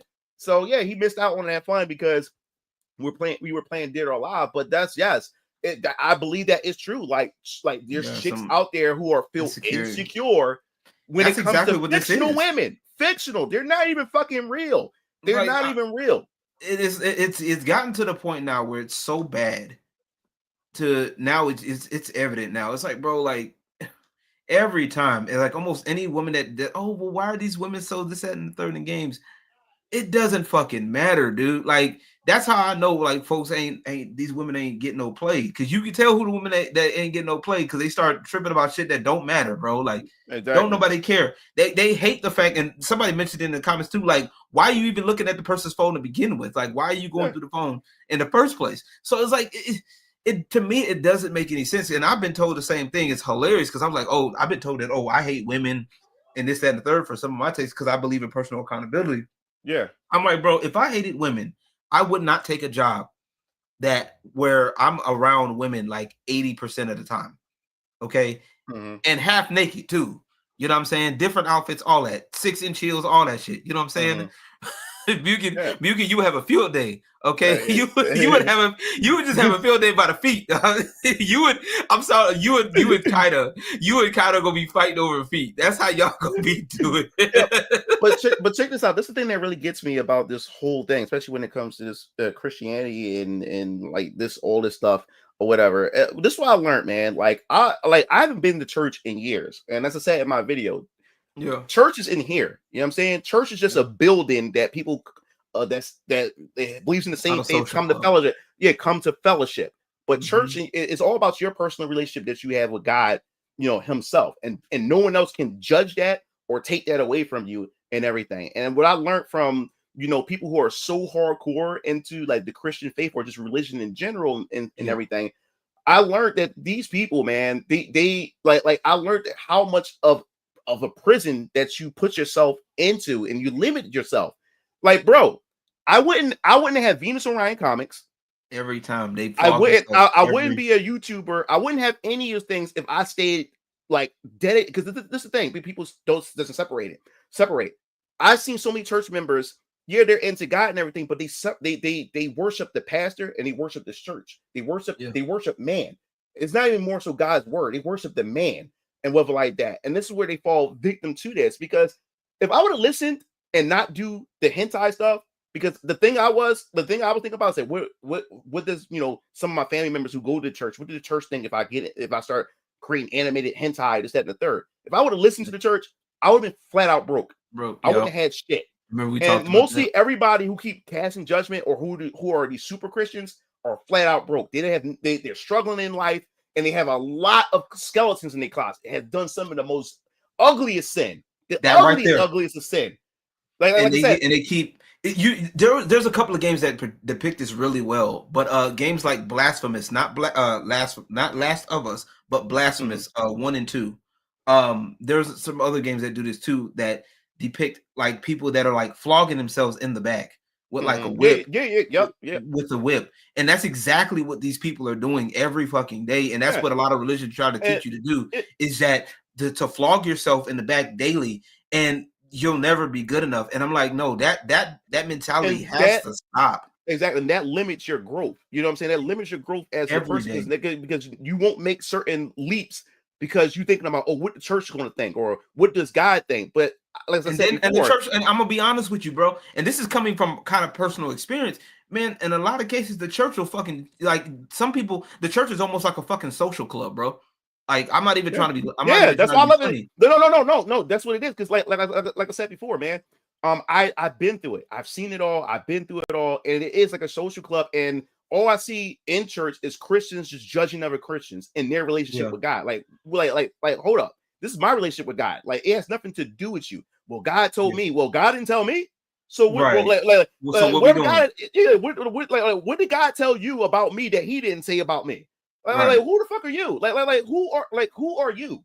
You know right, and even if it's the pastor, like I've had this, and like to your point about to your point about being broke, it's hilarious, bro. Like to your point about being broke, some of these niggas, like I'm grateful. Like my mom is at a better place, a better church now. You know what I'm saying? Where they kind of have a little bit more, better thought pattern. But ironically, they still connect with the old church. But at some points, that's part of the reasons why I don't go over there, because the way I see it, it's on site with them niggas for me. Because you're not gonna disrespect me and then my family and think that I won't say nothing or have nothing to do. And oh well, God and forgiveness. Let's cut that shit the fuck out, okay? Because what a lot of people don't understand is that God was the original gangster. If you really want to get technical with it, because if you actually read the Bible, you would understand. You will be thanking God every day that Jesus came, because God was really crazy with it. Okay, and Old Testament, that Old nigga Testament, was like, that nigga would wipe you the fuck out, like with no. There was a story, right? There was a story in the Bible where the God sent the children of Egypt to go do, when the children of Israel, they were going out conquering in God's name, right? And there was a particular time where He told them not to take the spoils of the land, because normally he would say, don't you take the spoils, whatever you want, take it, right? There's a particular time where He said don't do it, and this one guy did it. He disobeyed God, right? And so they started losing. They ended up started losing, and then they were like, well, what the fuck, why are we losing? Why are we being chased out? You know what I'm saying? God's got our back. What happened? Come to find out, somebody put it on the light shined on it and everything. I'm over exaggerating here, but the light shined and said, hey, somebody in your camp disobeyed my commandment. I said, don't take spoils. You know what I'm saying? Don't take spoils. And somebody did it. So they found out who did it. They dug him up. They found it. They got the proof, dug the shit up. And not only did they take him, they took him and his family line and burnt them. That whole family line was gone, burnt at the stake. Okay, imagine, if you will, if you're a little child playing with somebody in the, and me and you, right? Say I'm part of that family, right? And I'm sitting there playing with you, and we and the children, we over here running around, having, minding our business. The next day, I'm over here tied at the stake because of something my daddy did, being burnt because of something my daddy did. Yeah, especially the Old Testament. God was ruthless in the Old Testament. That's why when Jesus came down, it would show His mercy. Jesus like a buffer between us and God and shit like that. Because God wanted to come and like just strike us down, He would. You know what I'm saying? With all the crazy shit, like the story of Samson and Delilah. God specifically told Samson about his hair, like to never cut it, and his other weakness was to drink wine or grapes or something like that. He wasn't even supposed to do that, but he didn't. He even went against that. Started drinking the wine and everything. That started fucking with him, and then he told Delilah what his power was. The power was his hair and shit like that, and that's why when he went to sleep. And when he woke up, his hair was fucking cut off, and he lost all his power because God told that nigga what these specific rules and these specific instructions was. Chill, and he didn't chill out. Yeah, exactly. And you didn't listen. So now he had to make. He got captured, and then as an act of penance, he ended up killing the people in there, and he got his strength back. He got stripped back one more last time before he died and shit like that. He killed himself and him. But, so it's lessons to be. Even if you don't believe in the Bible, these were great stories and morals you can learn from this stuff or whatever like that. You know what I'm saying? The biggest one that threw me off, because I was at one point, I could have been a youth minister at one point, and I was studying the Bible one time, and the part where the children of Israel sent spies, the two spies, you know what I'm saying, into Jericho, and so the word that came out that spies was in the city. And they were, they was looking for him. They was about to kill him because they was scared. They heard about what happened to other cities. They was scared, bro. They was like, bro, we don't want no parts. We gotta find him and we gotta off him, bro. We gotta get him out of there. And so they came across a harlot. You know what I'm saying? They came across the harlot, ironically enough. And they were like, hey, she was like, hey, look, I know about what happens. I want you to save me. I want you to save me and my family. Okay, I want to hide you. So not only did she hid them, okay, not only did she hid them, she lied. She lied, all right, to save not only to save them but her family under the condition of saving her family. So at first, when I was younger, I'm like, well, the Bible says lying is wrong. So, but in this case, lying was okay. Matter of fact, it was all right because, and she even put a condition. She's like, hey, look, they put a condition for her. They said, look, when we come back, we want you to hang the scarlet,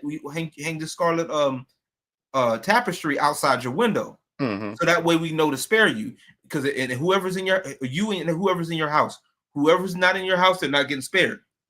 You feel me? So how is it that it's okay to lie, and even not only lie to get a bribe out of it? So that's when I started realizing that in this world, that like sometimes you got to do what you got to do. You know what I'm saying? That was the thing that I learned from that. Yeah, it's like when it comes to the Christian faith and just religion in general, man, especially in particular the Christian faith, man, it's like there's so many different ways like people interpret what they get out of it and stuff like that, and that's why people won't get it right. And this was frustrating how these people try to be so perfect or think, and people fail to realize that God had used some of the most imperfect people who committed so much sin, but God used them in order for them to perform the feats that they need to perform in his name and stuff like that. And it goes to show that, yo, man, like, how did y'all forget that? You're not perfect, but yet you're casting down judgment on these people. And we're talking about fucking video games, for fucking crying out loud. That's the thing that fucking gets me. But let me read some of these comments. Left versus right, woke versus anti-woke, all hypocrites. Anyone old enough will remember the satanic panic. And this is the thing. I'd never heard of the term. I knew what it was, but I didn't even know it was a term for it, satanic panic or what like that. But we remember it was a news article. It was in the news. It was like in the news articles they would do the satanic panic because it started with D&D. Yeah, D&D. Yep, I talked about that. Yep. Say, can you ask God what video game he likes the most? By the way, I believe Razer has a distant hatred of Asians, especially anything that's made by a Chinese developer. He thinks it's communist because I hate the CCP is doing to his people, but Wukong is commie. Yeah, I don't know. I gotta look into that. Said, let me see. Not if we gamers keep fighting. Yeah, that part. Yeah, it said, nah, she needs that slap in the face wake up call for that video. This is Sparta.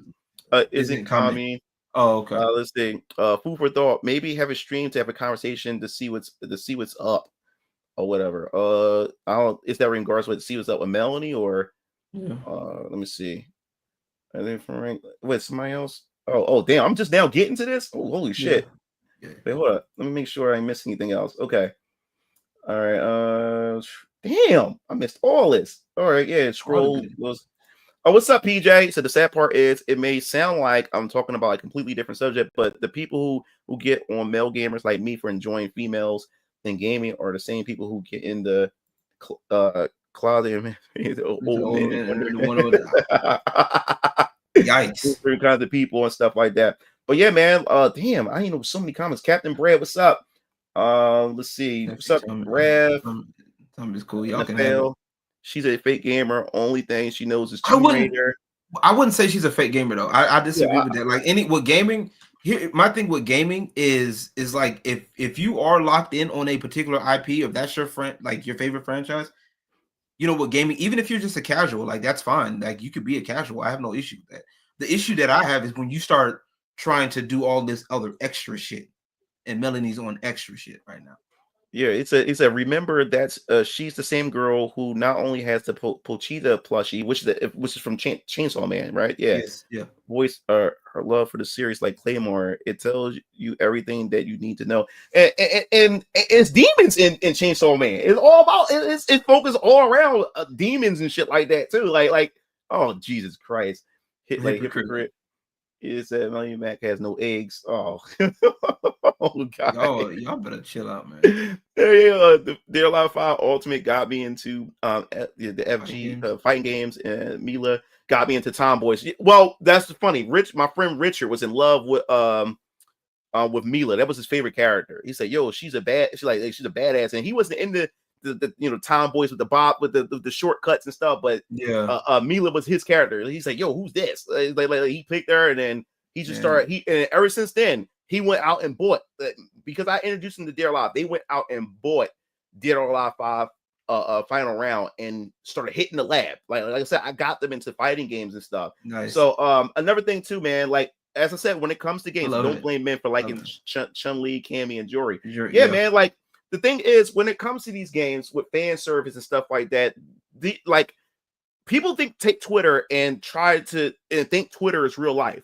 because Melanie Mac also mentioned in a video, said like, my only interaction with the game, only thing I see with this game is seeing, like pussy shots, ass shots, and all this other type of stuff that people are posting. And I said, well, that has a lot to do with your algorithm on Twitter, because on X, like I said, what does this culture war always talk about? The culture war always talk about they want to fight against censorship, DEI, and the uglification of characters, more specifically female characters, right? So when you're in the culture war space, and that's one of the arguments, the uglification of female characters, you're going to be trounced. You're going to be drenched in posts where people are constantly posting female characters of all kinds and stuff like that. So of course, when if you're engaging in culture war stuff, and the uglification of women and the beautification of women is one of the biggest talking points, you're going to run into posts where people are going to go off on that end of it and show constant booty shots, titty shots and stuff like that. But that doesn't indicate that's what all gamers want from their games. It's just that we've been, for the past decade, been hit with this nonsense, LGBTQ, trans rights, and you're a bigot if you don't like this and don't like that. Diversity and inclusion. We've been hit with this for over a decade. 10 years, man. So now you're going to have people, if you're going to have the other side, they're going to double down on the other end. It doesn't mean they necessarily think that all games should be filled with this and all this, and that all these games should be with this. And no, it doesn't necessarily mean this. But these people are showing you that, no, we're fed up with this, and we want to just rub it in your face. So when you see a game like this, so now you see a game like the First Descendant, and you see that video, all of a sudden now people are starting to think that all of a sudden gaming has all of a sudden went this way all of a sudden. That now it's just sexualization, like hypersexualization everywhere. Like, what the fuck are you talking about? What are you talking about? That's the disagreement. But see, then also, like I said, the nuances in there, like, to your point, right? And I agree with that. Like, the problem with this is that you're trying to get nuance from Twitter. That ain't happening. Okay, like I'm willing to have there are some people out there that are willing to have the conversation, like myself, Mugen, and all of that. We get this.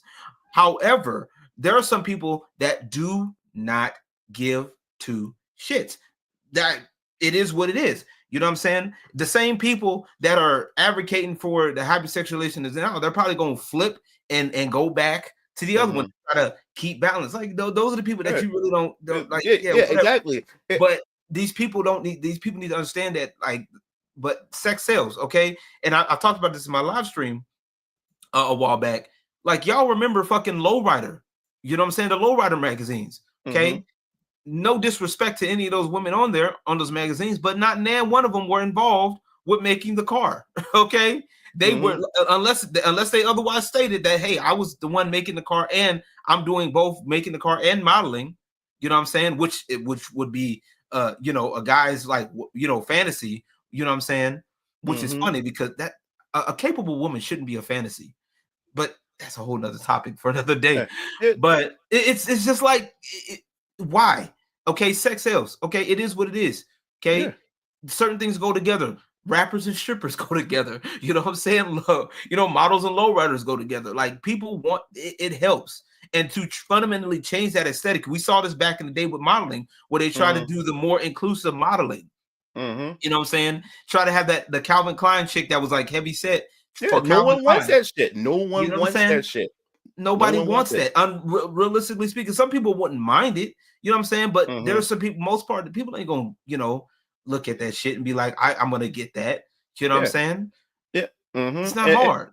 And it's the thing, when it comes to gaming in general, man, it's room for every kind of game. And I even said it on my Twitter that when it comes to woke games deserve to exist. But the problem with woke games is the fact that they're trying to put it on everything. Our favorite games, they're trying to implement it in all art and stuff like that. But games like Dustborn deserves to exist. It's its own thing. It has, like, I'm not gonna buy it.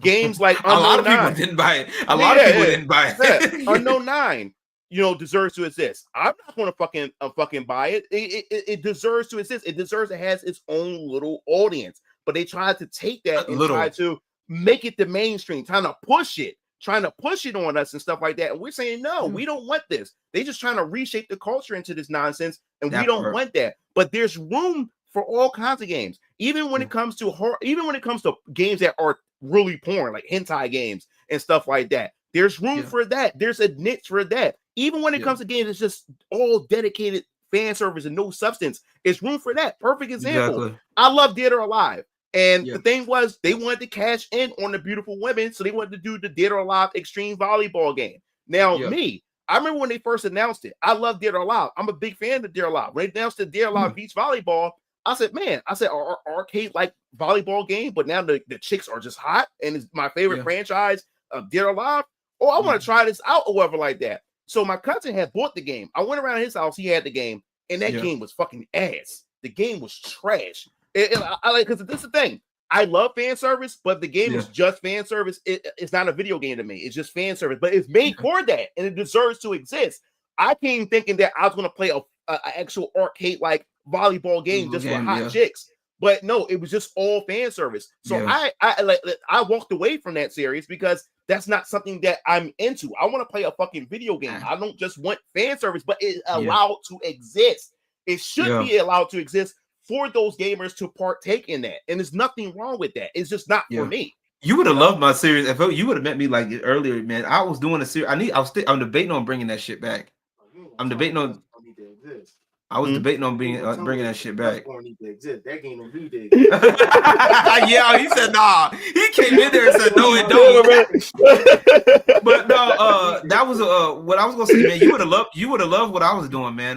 With what I was doing with Dead or Alive 5, because I had mods on Dead or Alive 5, right? And I was gonna read that. I've been debating on redoing it. I was doing like a Divas Cup where it was gonna be all the females in Dead or Alive 5 last round. And I was just gonna make like a tournament of it and stuff like that. I have it on my channel. I just gotta I never pushed it like that. But I was actually running the tournament. It was a fictional tournament. Like it was a fictional tournament, and I was like making it seem like it was like the girls were actually fighting and all of that stuff. Like I had mods to take off the HUD and everything. So like it was dope. Like I have to show you. I might bring it back, but I have to re-download. Like my other hard drive got fucked up, and I can't. I have to re-download all the mods that I had. I mean, I even had the mods to like get all the DLC shit. Okay, because I'm not paying over $1,000 for the damn DLC. Yeah, dog. Yeah, they had the shit unlocked. We had the shit unlocked. Yes, I had the mods, bro. I look, and I even had it like categorized, like the ones that were safe to show, and then the ones that were like kind of like not so safe. If you know what I mean, wink, wink. You feel me? But like. I'm tired, bro. Like it has a right to exist, though. Yeah, like, I'm tired of it too. And the thing is, she was judging it based on somebody else's player experience. That's how they wanted to experience the game. They wanted to zoom in the camera, show ass and stuff like that. But that didn't represent what the actual fucking game is. So now we're going around judging how people play their game and how they want to play it. Like, what the fuck? Like now you're just being a Karen. Now you're just being a fucking Karen.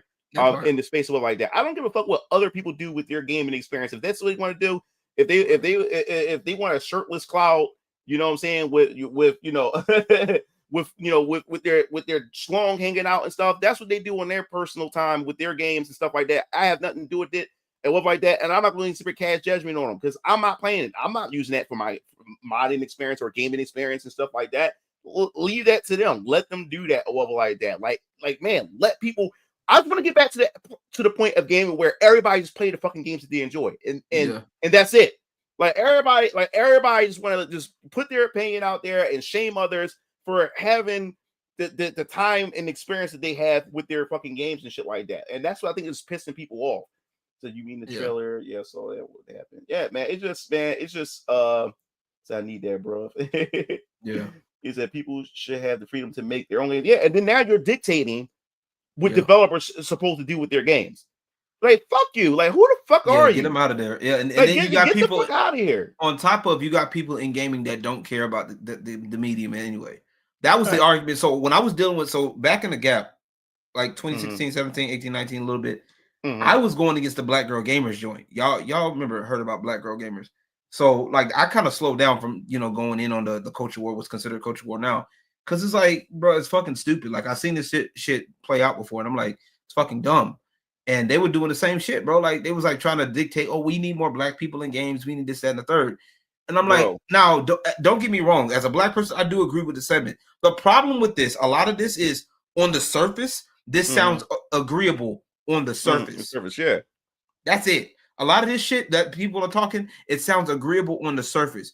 The problem is when it gets to the underbelly of everything, when you get past the surface, you start seeing what people are doing and how they go about it. That's where the problem lies. Now they're like, fuck it. Like, no, it becomes more of, oh, we want control. We want this, that, and the third. But what's stupid about but bro, what's so stupid about the whole we need more black people in gaming or more women and this, that, and the other? Yeah. When it comes to esports, when it comes to these competitive games, that is a skill-based type of medium. You have to be skilled in order to be shown at the very top, because we got to a situation to where we have a female person, a gamer, or that's part of the FGC, who was I can't remember her name. She's in Street Fighter. She voices one of the characters in Street Fighter 6, I think Marissa, or whatever like that. And then she's also now part of one of these esports leagues or something like that.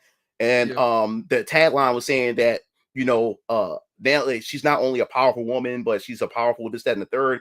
And people was turned off by that, because I'm like, yo, like people say people are being sexist about it. And the thing is, people are getting tired of the messaging. You know what I'm saying, of this whole type of thing. The fact is that if she's a gamer, why do we have to signify that she's a strong woman? She's just a gamer. You know what I'm saying? You're already separating her for being a woman instead of being a gamer by even making that tagline. And the thing is, males are getting tired of their space being invaded, and then they take over the narrative and stuff. And I always keep saying that when it comes to these spaces, you never see males going into a female space and then trying to get that female space to dictate to what their wants and needs. Like I said, I also said it before, when it comes to trans women in women's sports, trans women should not be in women's sports. No man, that's a man, that's a fucking man that's cosplaying as a woman. And shit like that. Especially combat sports, especially like high contact combat sports. I definitely agree. Exactly, should not be competing. We should have did co-ed a long time ago. Like honestly, there's certain sports we should have did co-ed for a long time ago. Like basketball could have been one of them, but nobody wants to do that. But that's the problem. That's the problem with all this. We come into like you don't see men trying to dictate women's spaces, and we give women their spaces, but yet when we have a space and we built it from the ground up, we gotta allow women in, and then we're okay, you can come in. But the thing is, a lot of these women will come into this space with bad intentions, bad faith, and they come in and then want to dictate and change the culture of this male space to cater to them, instead of just embracing the culture and assimilate into the culture. And that's what we have a problem with, because if we don't let women in, we're sexist, we're bigoted, we're all kinds of things. But when women can have their own space, but we can't. And that's where the problem comes into. If you're a woman, and I know a lot of women, because like I said, we're seeing Black Girl Gamer and seeing this narrative that women aren't included in gaming. I grew up in gaming spaces where I seen plenty of women, and I'm like, where's this narrative coming from that women aren't welcome? In fact, most men sip when women come into this space, because the women, when women come into the space, they become the queen bee of that space. Especially if she's the only one. Exactly, she becomes the queen bee that every dude simps, protect, worships. And everything. And what I like most when we did, because like I said, this is an all-male hobby, and dudes love when a female come in and partake in their hobby, because like, oh man, like the opposite sex is in here, and I want to show her, show her these things. And even a male who's trying to teach her things or show her things about a particular game, now you're mansplaining, you're mansplaining to her. And all these other type of bullshit and stuff like that. I know women in these spaces that can kick a dude's ass, and she hangs with the guys, and guys see her as one of the guys. They don't separate her because she's a woman and stuff. And those women hang in there. They hang in there. But all these other women, all she had to do was prove. She proved herself, and that's the problem right now. This is the main problem with this, is that when the prove yourself problem. A lot of these people don't want to prove. A lot of these women, especially, do not want to prove themselves. They feel like, well, why do I have to why do I that's a good point, by the way. Why do you have to prove yourself? Why do I have to prove myself? You should just take me as a no. We have every right to, because at the end of the day, you're in this space. We don't know what you're in here for. Okay. And a lot of people, especially in the Black community, they're like, well, we're tired of being tested by these men and blah, blah, blah, whoop-de-woo. But then these are the same women that are posting thirst traps. Okay. And this is why this is my I've been having my own little theory about a lot of stuff lately. Like, don't get me wrong. I don't mind women posting thirst traps. I don't mind it. You know what I'm saying? If you look good, I tell any dancer that I work with this. Like, look, don't look. I'm gonna see if I see you and you look good in the outfit. I'm gonna tell you look good. Okay. All right. I just had one of my dancer friends that I know. She had a birthday that passed. Bought her an outfit. She wore it last night to work. Looked amazing in that shit. You feel me? You know what I'm saying? Oh, I told she happy. She was happy. Like, we was happy. That's good. You know what I'm saying? But I shouldn't have to feel bad that, or feel like I'm, being that simp or whatever, because I'm telling you that you look good. You know what I'm saying? But you do have to prove yourself. Okay. You do. And if you're coming in this gaming space, you do have to prove that you belong. You know what I'm saying? You do have to, and I am going to disagree with that point. Like, I mean, if the ones that do have OnlyFans, that's your business. You know what I'm saying? I don't, like I said, I think we both agree that sex work is work. You know what I'm saying? But when you're using it in a way to just garner attention, it's one thing to be like, if you're a casual, you always had an interest and you're like, I want to get into this now. You know what I'm saying? And that's different. Yeah. Versus saying, hey, look, I don't really care about really video games like that. I just want to tap into a market for people. People can tell. And that's where a lot of men are at now, is that they realize that, like, if this was like 20 years ago and women didn't have that I hate men mentality, they'd be cool with it. They'd be cool with girls doing OnlyFans and stuff like that. The reason why men have a problem with it now is because they know it's not necessarily for them. They know that they're being judged for it. You know what I'm saying? The thing is, and the thing is with this space is, and then we invite women in and stuff. We welcome them in, and like I said, they come in there instead of assimilating, instead of going through the trash talk and how we act in the culture itself within the gaming space, especially the competitive space.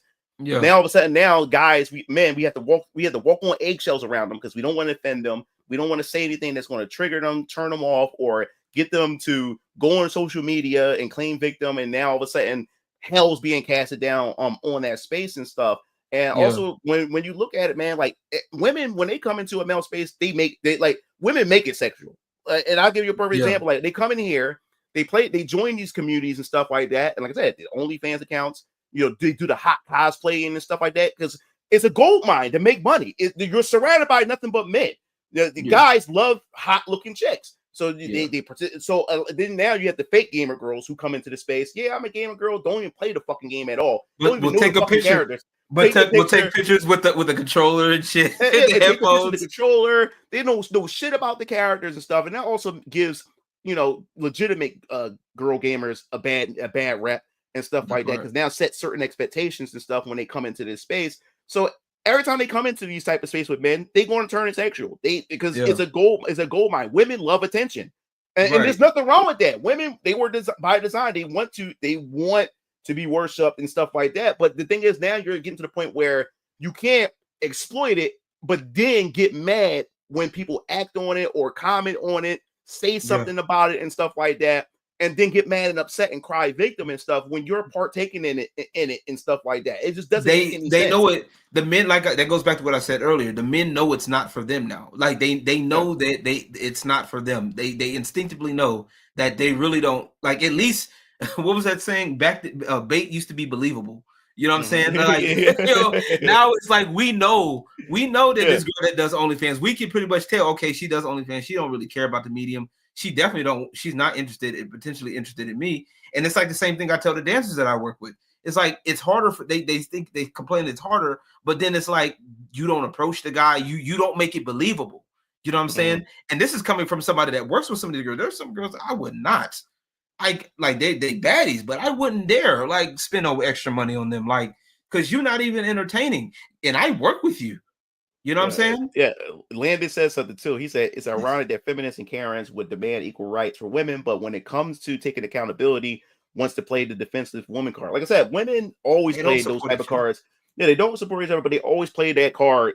when it's convenient for them. And that's the thing. That's why I'm saying that dudes and guys in general are getting fed up with it, because women want equality. They want to be treated the same and stuff like that, but then want to pull the woman card when it's convenient for them. They hate gender roles, but want to play the gender role when it's convenient for them and stuff like that. Men, we don't have that luxury to play those type of cards and stuff like that. You know what I'm saying? When we get men are waking up though. Men. That's the thing. Men are waking up at this point. That's why, and I hate doing it like this, but there's a reason why the red pill stuff exists. There's a reason why the fresh and fits exists. There's a reason why this stuff exists. Tommy Sotomayor's exists, because there's men are tired, bro. Like, men are at the point now to where they're tired of being taken advantage of for nothing. You know what I'm saying? Like, they get tired of being baited. They're tired of, having to be disrespected and being used for nothing. You know what I'm saying? Like, I'm not going to sit up here and do that. If you mean to tell me I got to sit up here and pay everything, I got to, put my life on hold, pay everything for somebody that's potentially going to leave me, or, that's going to, leave me, and I got to pay half.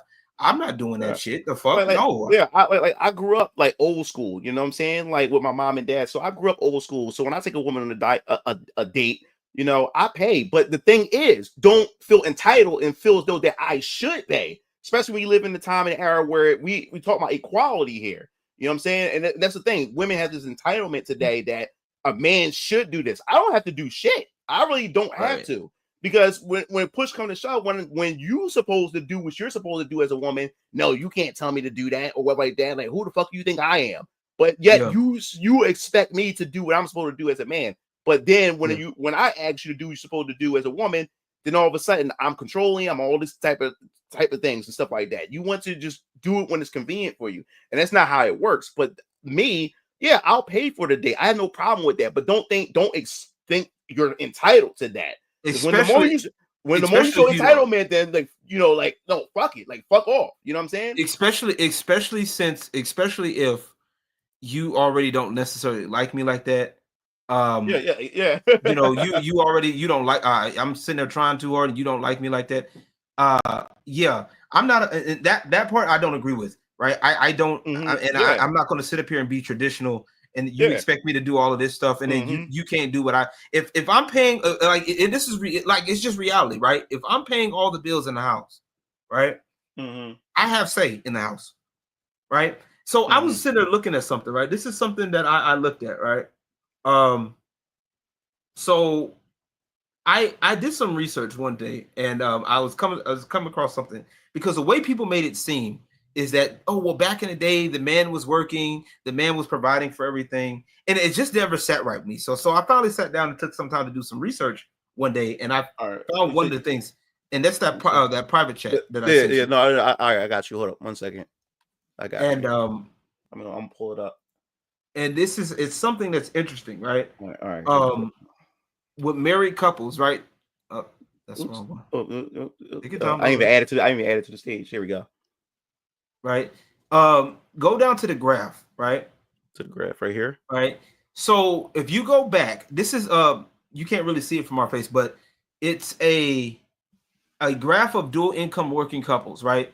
On the left, you have your percent of married couples, working married couples, and then and it has the year at the bottom. Now, this is inclusive. This isn't not necessarily breaking it down by race or whatever the fuck, but this is just in general from the US.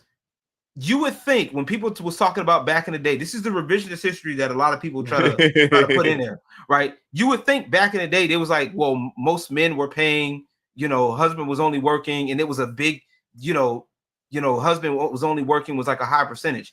If you look back at, according to this information from 1965, 38% was husband only working, 47% was both spouses. That's crazy. Yeah. Because the way they made it seem like, they made it seem that, oh, well, back in the day, men were just coming out of pocket. It was the men were doing all of this stuff. Now, we also got to keep in mind there's also other things going on back in the gap and all that shit. You know what I'm saying? But if you look at this shit, we've always been dual income. You know what I'm saying? Especially when you had spouses, it was always dual income, in my personal opinion. So I'm like, bro, all of this, well, the man's got to provide and this, that, and the third, is bullshit. Yeah, man. It's bullshit. Yeah, Now, man. granted, this is old shit, but it's bullshit. Yeah, man. It's a really dope question. What do you think about robo women and men coming out in the near future from tech companies? Now, check this out. I'm gonna let you answer too, but as far as robo men and robo women, I think the one that's going to be the most successful first and is going to get more advancement is robo women.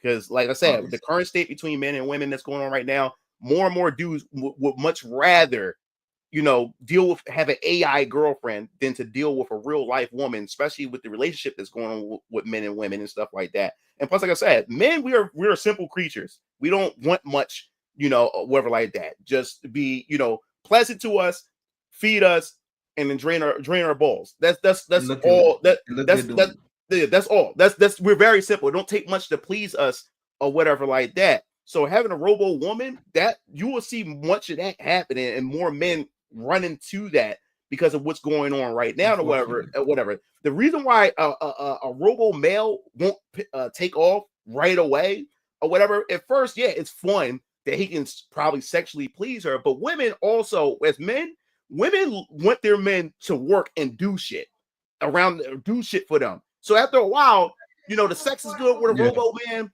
but after a while, she won't want that nigga to put up a TV, mount a TV on the wall. She won't want that nigga to go out and put the trash out. She won't want all those other type of things. Or like that sex robot or male robot can't do in the earlier stages. Because after a while, for her, the sex is not, she gets bored of it after a while. But she want her man to get up and be a manservant and do shit for her that she wouldn't want to do herself. She wouldn't want you to go out there and shovel that fucking pavement with snow.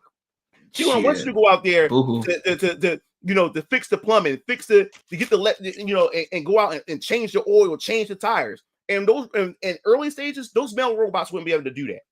So with a female robot, just fuck them, and then we cool. We can cook on our own and stuff like that, and do all those other type of things. Like we don't need much. We can stay to ourselves and stuff like that. And that's why the male robot wouldn't work. So has a good point. Someone has a good point though. Women already have robo men. Yeah.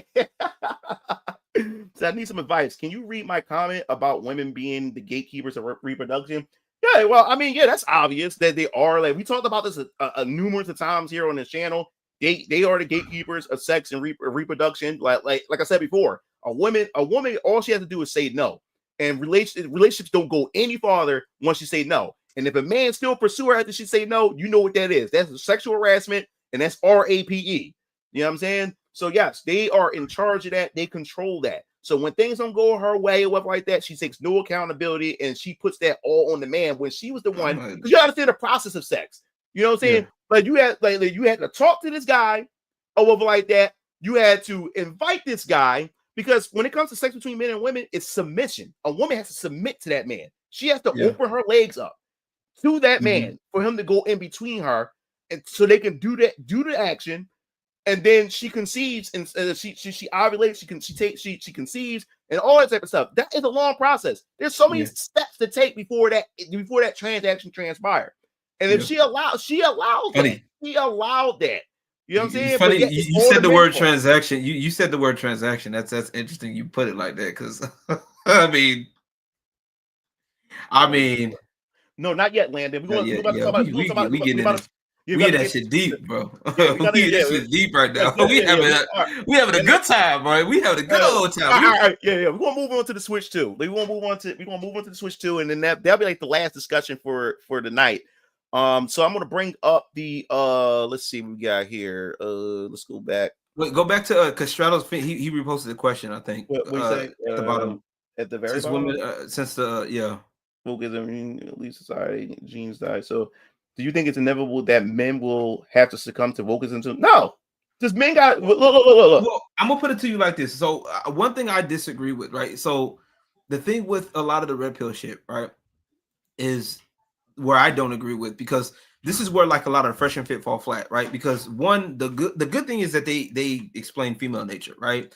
Where they fuck up, and I say this all the time, where they fuck up is what they do with said knowledge and how they treat women in general, right? How they potentially label every woman as whore, this, that, and the third. how they disrespect women. It's a general disrespect. Yeah, right? yeah. But at the same time, they'll be sitting up here like Fresh Fit. They'll do this. Oh, these women are like this. These women are like that. And then at the same time, they're trying to get with said women. These same types of women. I was about to say that. This is the thing, and that's why I don't want people to get the message all wrong when it comes to when I talk about women and stuff. No, I don't care if she's. You have options. I don't care if she's a whore. I don't care if she's like a slut. I don't care if she's a stripper or a prostitute or whatever you want to. I don't care if she has an OnlyFans account or like that. Yeah. Just because she's those things, I don't automatically just treat her like shit or treat her like trash. You know what I'm saying? Because she's still a person at the end of the day. It's how if you treat me with respect, I'm going to treat you like respect. I'm still going to treat you like a lady. I'm still going to treat you like a woman. When you start coming at me with disrespect and start being judgmental on me and all this other type of stuff, and you a whore, then I'm gonna let it out like that. But no, I don't go around just because you're those things. I don't go around and treat you like that. You know and then what men have to realize too is that a lot of we do have options. Okay. I don't care what that's the problem. That's what I'm trying to tell you. We've been taught that we don't have options. That our options are only as limited as our money goes, and that's not necessarily true. We have options. You know what I'm saying? We got options, and all we have to do really is once we tap into knowing who we are as a man or what type of person we are. Because honestly, I've argued with people this before. Just like there's different types of people out there, there's different types of men, there's different types of leadership. Some men are not and really, it's not even wise for a leader to be up front. A lot of women or a lot of people in general that say leaders should be out front, it's actually unwise, especially in times of war. It's fucking stupid to be out front, or in times of crisis for you to be out front. It's fucking dumb as a leader, because if the plan that you have in place as a leader falls flat, that's a linchpin to you. You know what I'm saying? So if you fall, you know what I'm saying? If you fall, that whole plan is gone. Like that whole plan is potentially ruined, because as a leader, that you got to be smart with the shit. So, but as a man, like you got to know what you got to be okay with. You don't have to be rude or disrespectful. No. But you do have to understand that, hey, there's certain things that I'm not going to put up with, and do your best to stand on it. As yourself, it's just part of your self-discovery. And I'm glad you said that. Like, as far as men, a lot of men had allowed their boundaries to be walked over by women. And the thing is, men, we have a lot more power than you think. Because like I said, a lot of these women that does OnlyFans, they only make money because you dumbasses are giving them money and shit like that. A lot of these things that are going on, in order for the reason why women are elevating and climbing in these certain things, because women still need us. They still need our resources. We have resources. Women want our resources. And the thing is, you have to learn to, one, not guide with your money and lead with your money or whatever like that. And you also have to put your foot down. And the thing is, a lot of women would test your limits. They would shit test you to see what you will put up with and what you're not going to put up with. And that's why a lot of women are getting a leg up in a lot of situations socially or whatever like that, is because you guys are not putting your foot down on things and stuff. You got to have self-esteem. You got to have self-respect and learn to say no when it comes to certain things. If your woman really loves you and like you for who you are, when you say no, she'll throw a little temper tantrum, but she respects that. Women respect a man who has boundaries. The women don't respect niggas who sit there and allow her to just walk all over them. That's why you always see her chase after the dude who has no respect over her or whatever like that, and disrespect her, because this dude doesn't give a fuck. He has no loyalty, he has no allegiance, and it's my way or the highway and stuff like that. But they get that confused for alpha male type behavior stuff. Like, no, that's not even the case. That's not even the case. This dude just don't give a fuck. Period. That's the extreme side. He's actually honest when he says, "Hey, I don't care. I'm just trying to hit it or quit it, or this is just transactional." That's it. You have to stand. At the end of the day, you have to, as a person, like, you got to understand what you like and be honest. Like I said, the first thing is you have to be honest with yourself. Like, if you like certain shit, don't feel bad about liking shit, bro. Yeah, LG answered. I want you to answer this first. He said, "How can I set boundaries without coming off like an offensive based guy?" Like, honestly, just you have to be honest. First off, being honest with yourself. First off, fuck the external shit. You have to be honest with yourself first. Okay, you got to be like, okay, if you got a weakness for, say, you got a weakness for fucking, a girl in thigh highs or whatever, and she wears shit you like, you know what I'm saying? As you know that she starts to play on that, and she started to do that when she wants something, she gets her way. Hey, and you stay, you gotta be real with that shit. You know what I'm saying? man. You gotta be honest. You gotta be honest with yourself as much as possible. Give yourself grace. That's the other thing too. Exactly. Don't listen to these internet people. Give yourself grace to fuck up. Because you're a human, you're gonna fuck up. You're gonna not see things the first time. You're gonna make mistakes and all of that shit.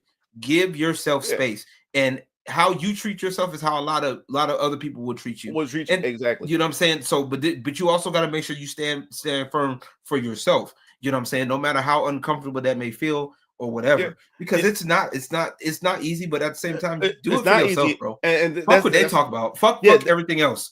That's the key part. Fuck everything else. And I like this question that Straddle's saying, because that's what a lot of guys are afraid of. They're afraid of saying the wrong thing that's going to scare her off.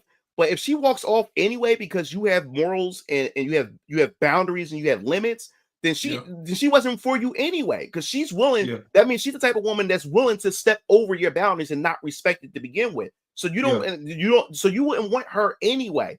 Like I said, be straightforward. Or keep them arms. Exactly. You have to be honest, be straightforward, and you'll be surprised what women are down with. Like I said in a podcast last night, I was the Iron Man podcast last night. I was talking about how this one chick who it was crazy how this all started. I don't know what happened, but I remember we was at an anime convention. We was at Otakon at one time, and my brother, of course, he's a photographer. He was taking pictures and all this other type of stuff. And I remember one time, after we came home from Otakon anime convention, this blonde chick, she hits me up out of nowhere. First of all, she sent me a friend request on Facebook. I'm like, who is this chick? And I clicked on it and I see her in cosplay and stuff. So, oh, she's from Otakon. I never seen this chick. How did she even know who I am? I never even met this chick. Yeah. So what happened was, she finally hits me up in the DM. We get to talking and stuff or whatever. And she told me that, hey, we talked at the convention and stuff. I said, yo, I did not talk to this chick. I never seen this chick or whatever.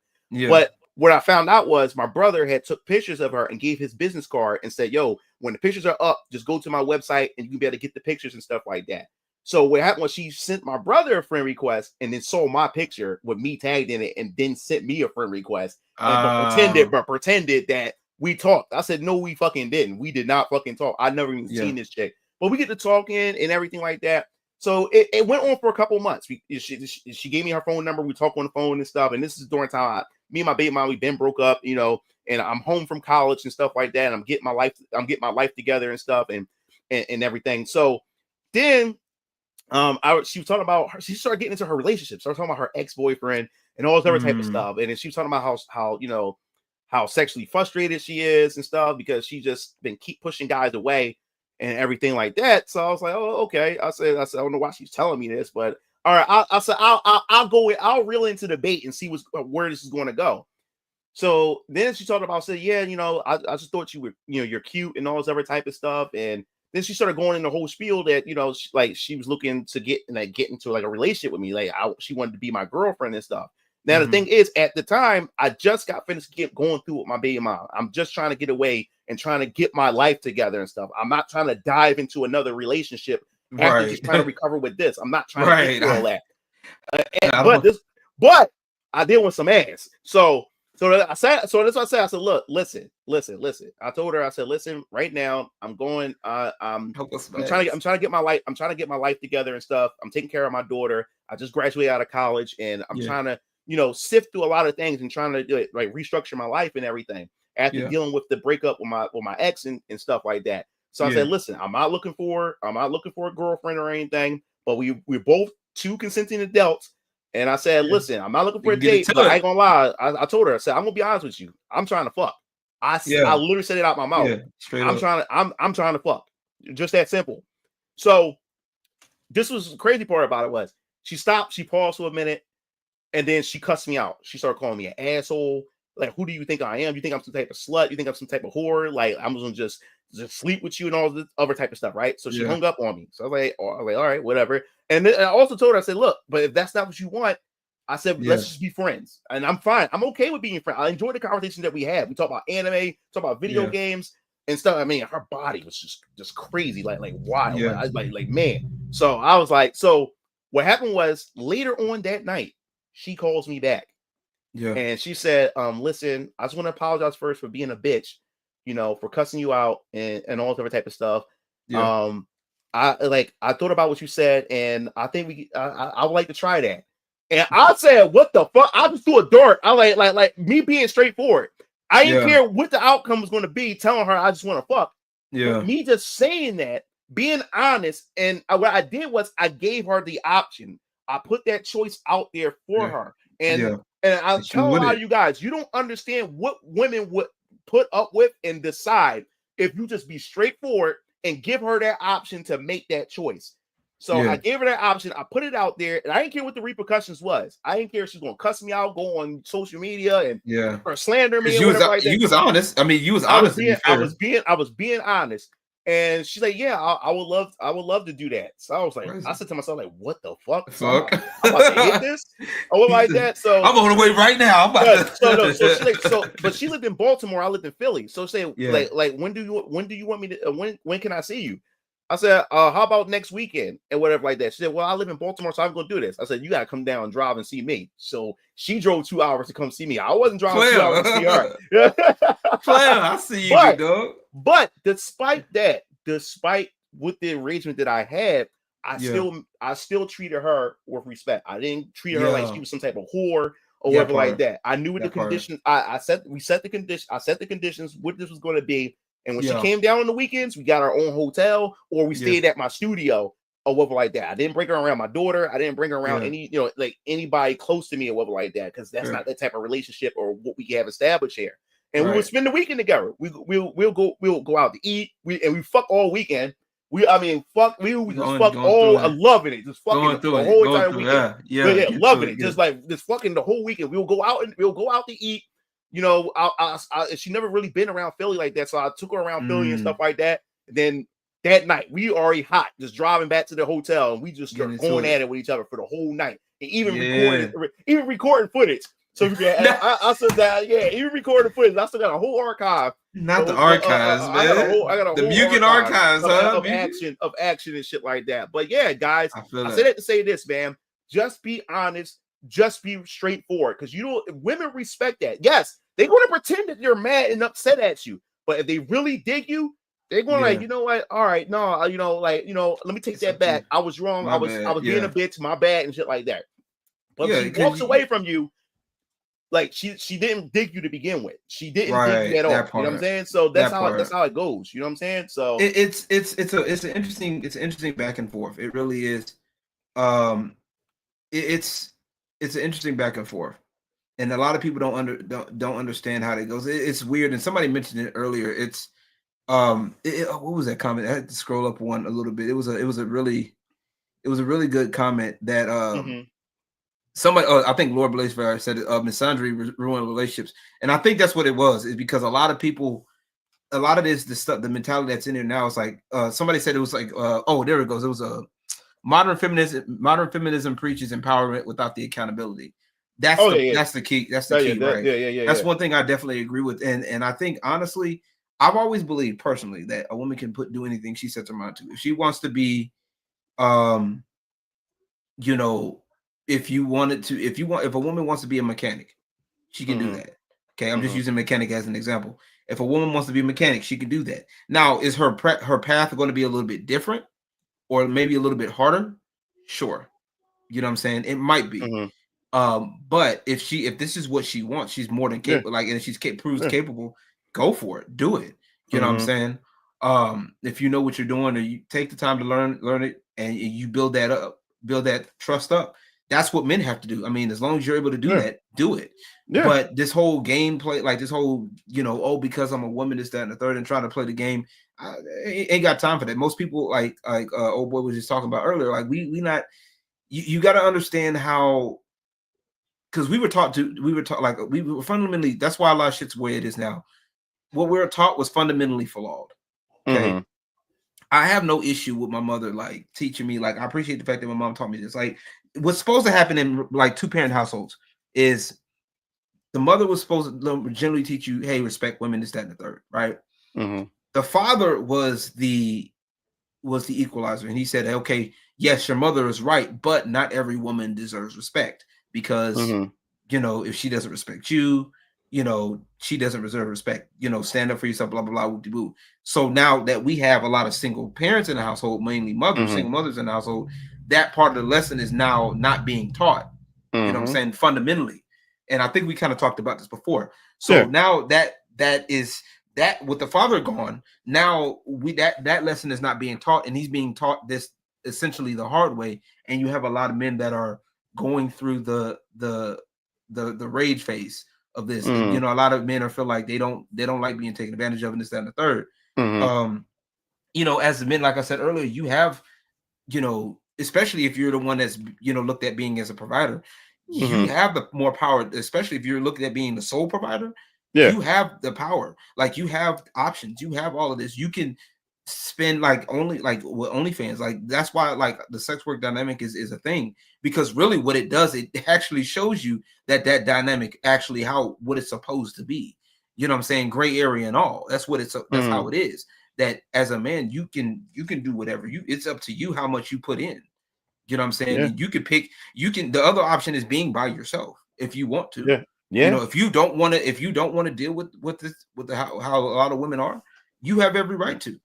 You know what Yeah. I'm saying? I don't blame men for checking out and not wanting to be bothered. And, you know, because a lot of women are entitled, and a lot of girls are trying to go down the OnlyFans route, the empowerment route, and they don't understand what's really going on. And the women aren't Mhm. teaching them either. And I think we kind of talked about this in the Oh last yeah, no, we talked about this. A lot of our a lot of a lot of our grandmothers, a lot of the old head women, they're they're not there not to even teach these women and stuff. Because like I they're said, not the old the heads back in the day taught their daughter and say, "Hey, you want to catch a man? This is how you behave. This is how you dress. This is what you do. This is how you conduct yourself. If you're trying to throw that net out there and get that nigga." You know what I'm saying? Yeah. But now women, like none of the old school women are there. And in fact, because of the social media era and stuff like that, a lot of the older women are trying to act like the younger women, trying to compete with the younger women, trying to compete with their daughters and everything like that. And so now you don't have those women don't have that guidance anymore. They don't. And now the fathers is not home. The young men don't have that guidance. So it's just messed up altogether. But I want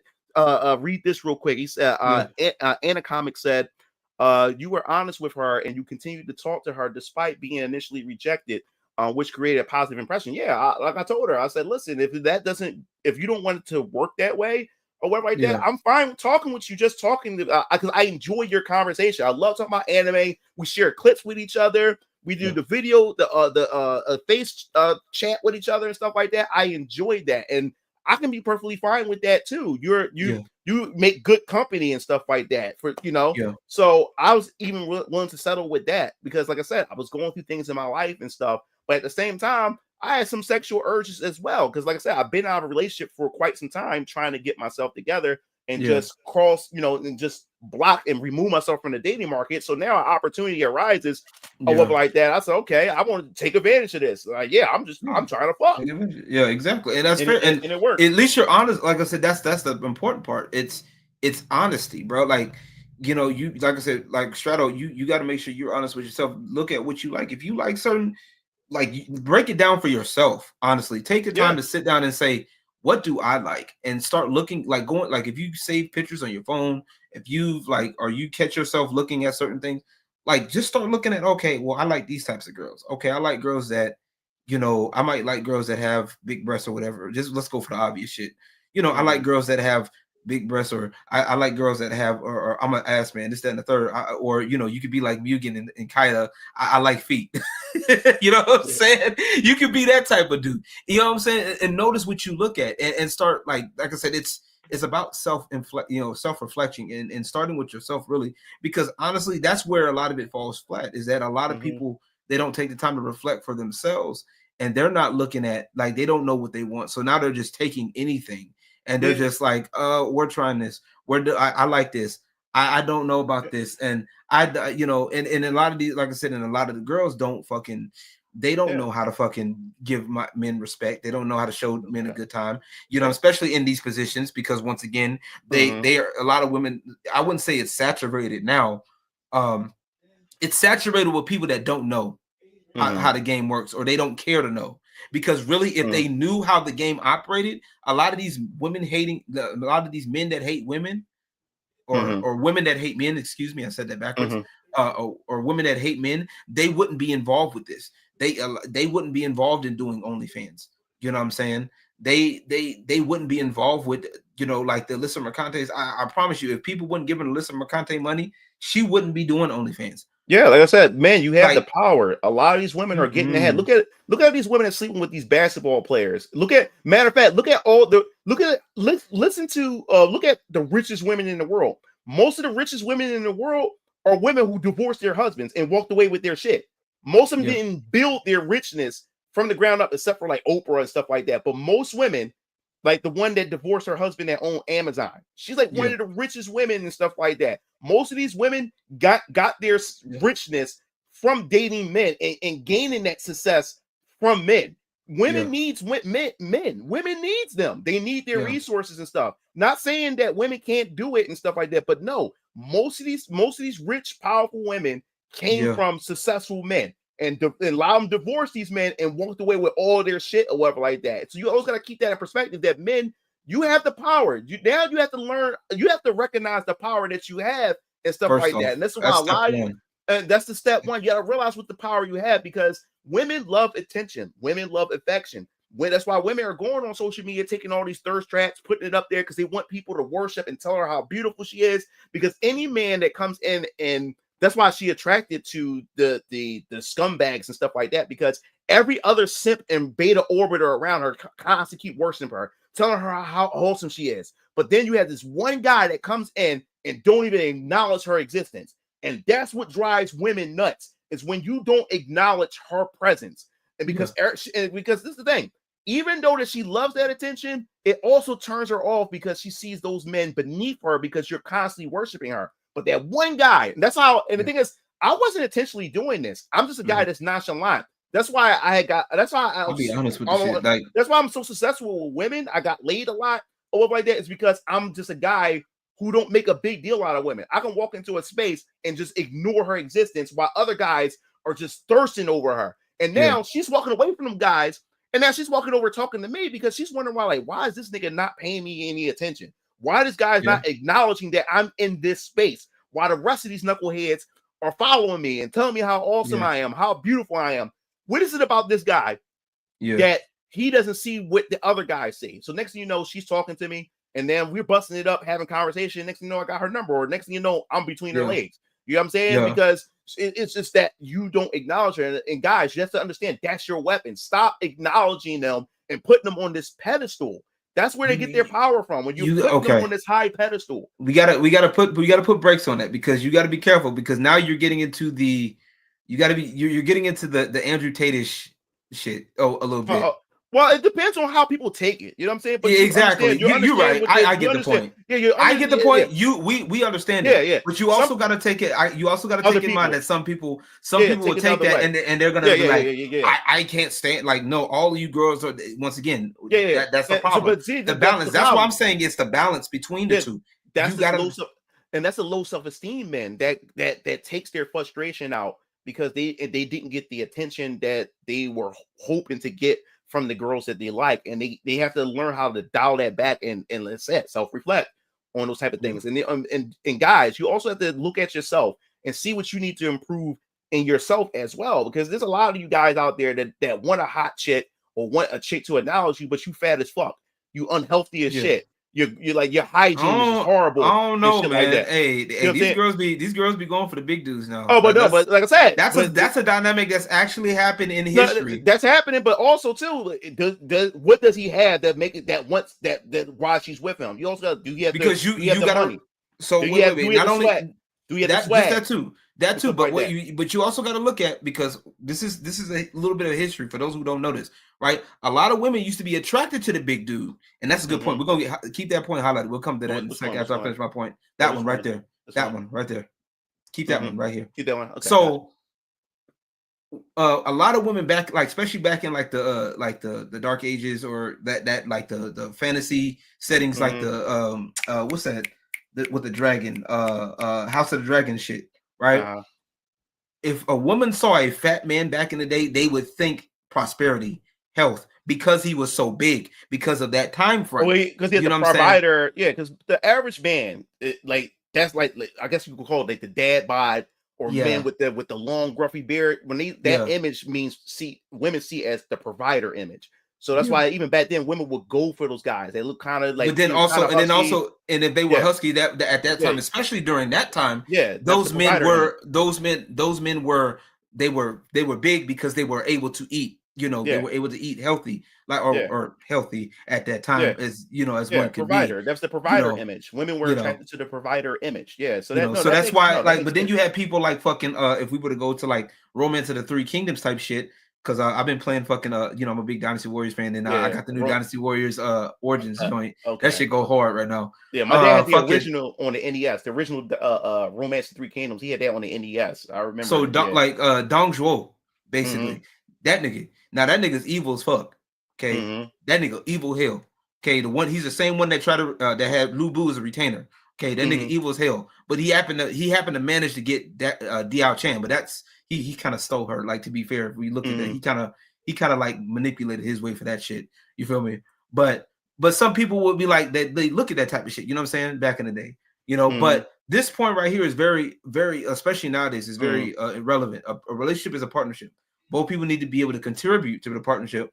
But a lot of women nowadays don't want to do their part.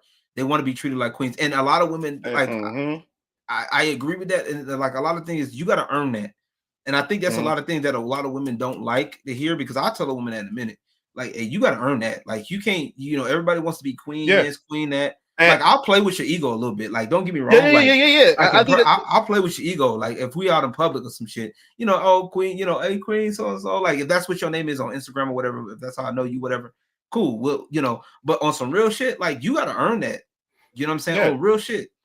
And this is the thing. This is why a lot of young men they didn't get that lesson, or they learned the hard way. Because like I said, me growing up, like I said, my baby mom, I got into a relationship with her, and I always had this thing is like, yo, like, if you do right by me, I'll give you the world. You know what I'm saying? Just let me cook. I'm gonna go out there, I'm gonna do my job, and I'm gonna give you everything. And that's just how I am. And a lot of women have ruined that. Especially, like I said, I met my baby mom and stuff. Like, dude, like, my woman's like my personal Barbie doll. Like, I take her shopping because I like to see my woman. I just love it. I love that. Like, me and her go out, we have fun and stuff like that. I take her shopping, and I like to see her dress like this or wear this, that, and the third. She does it for me and stuff like that. But after a while, you get to a point where you create this entitlement behavior. You create your own monster or whatever like that. Because now you're constantly giving, and now she's giving less because now she know that, oh, I don't have to do nothing. I'm going to just get this anyway. And that's how you start creating this type of behavior and stuff like that. So as a young man, I want you to highlight this comment. This Ultima, whatever his name, Ultima Chain. Which one? Where? Oh, right here. Yeah, that one. That one. You kind of fucked up what I was saying. That's not what I said, right? I didn't say what Mugen was saying is take shit. Okay, I actually agree with what he was saying, but I said he had to be careful because it could be taken that way by somebody who didn't know better. Yeah, exactly. Yeah. So get your shit straight. Thank you. Bye. All right. Well, so that's what happened. So over time, I started looking like, yo, like, I can't be treating all these chicks like a queen.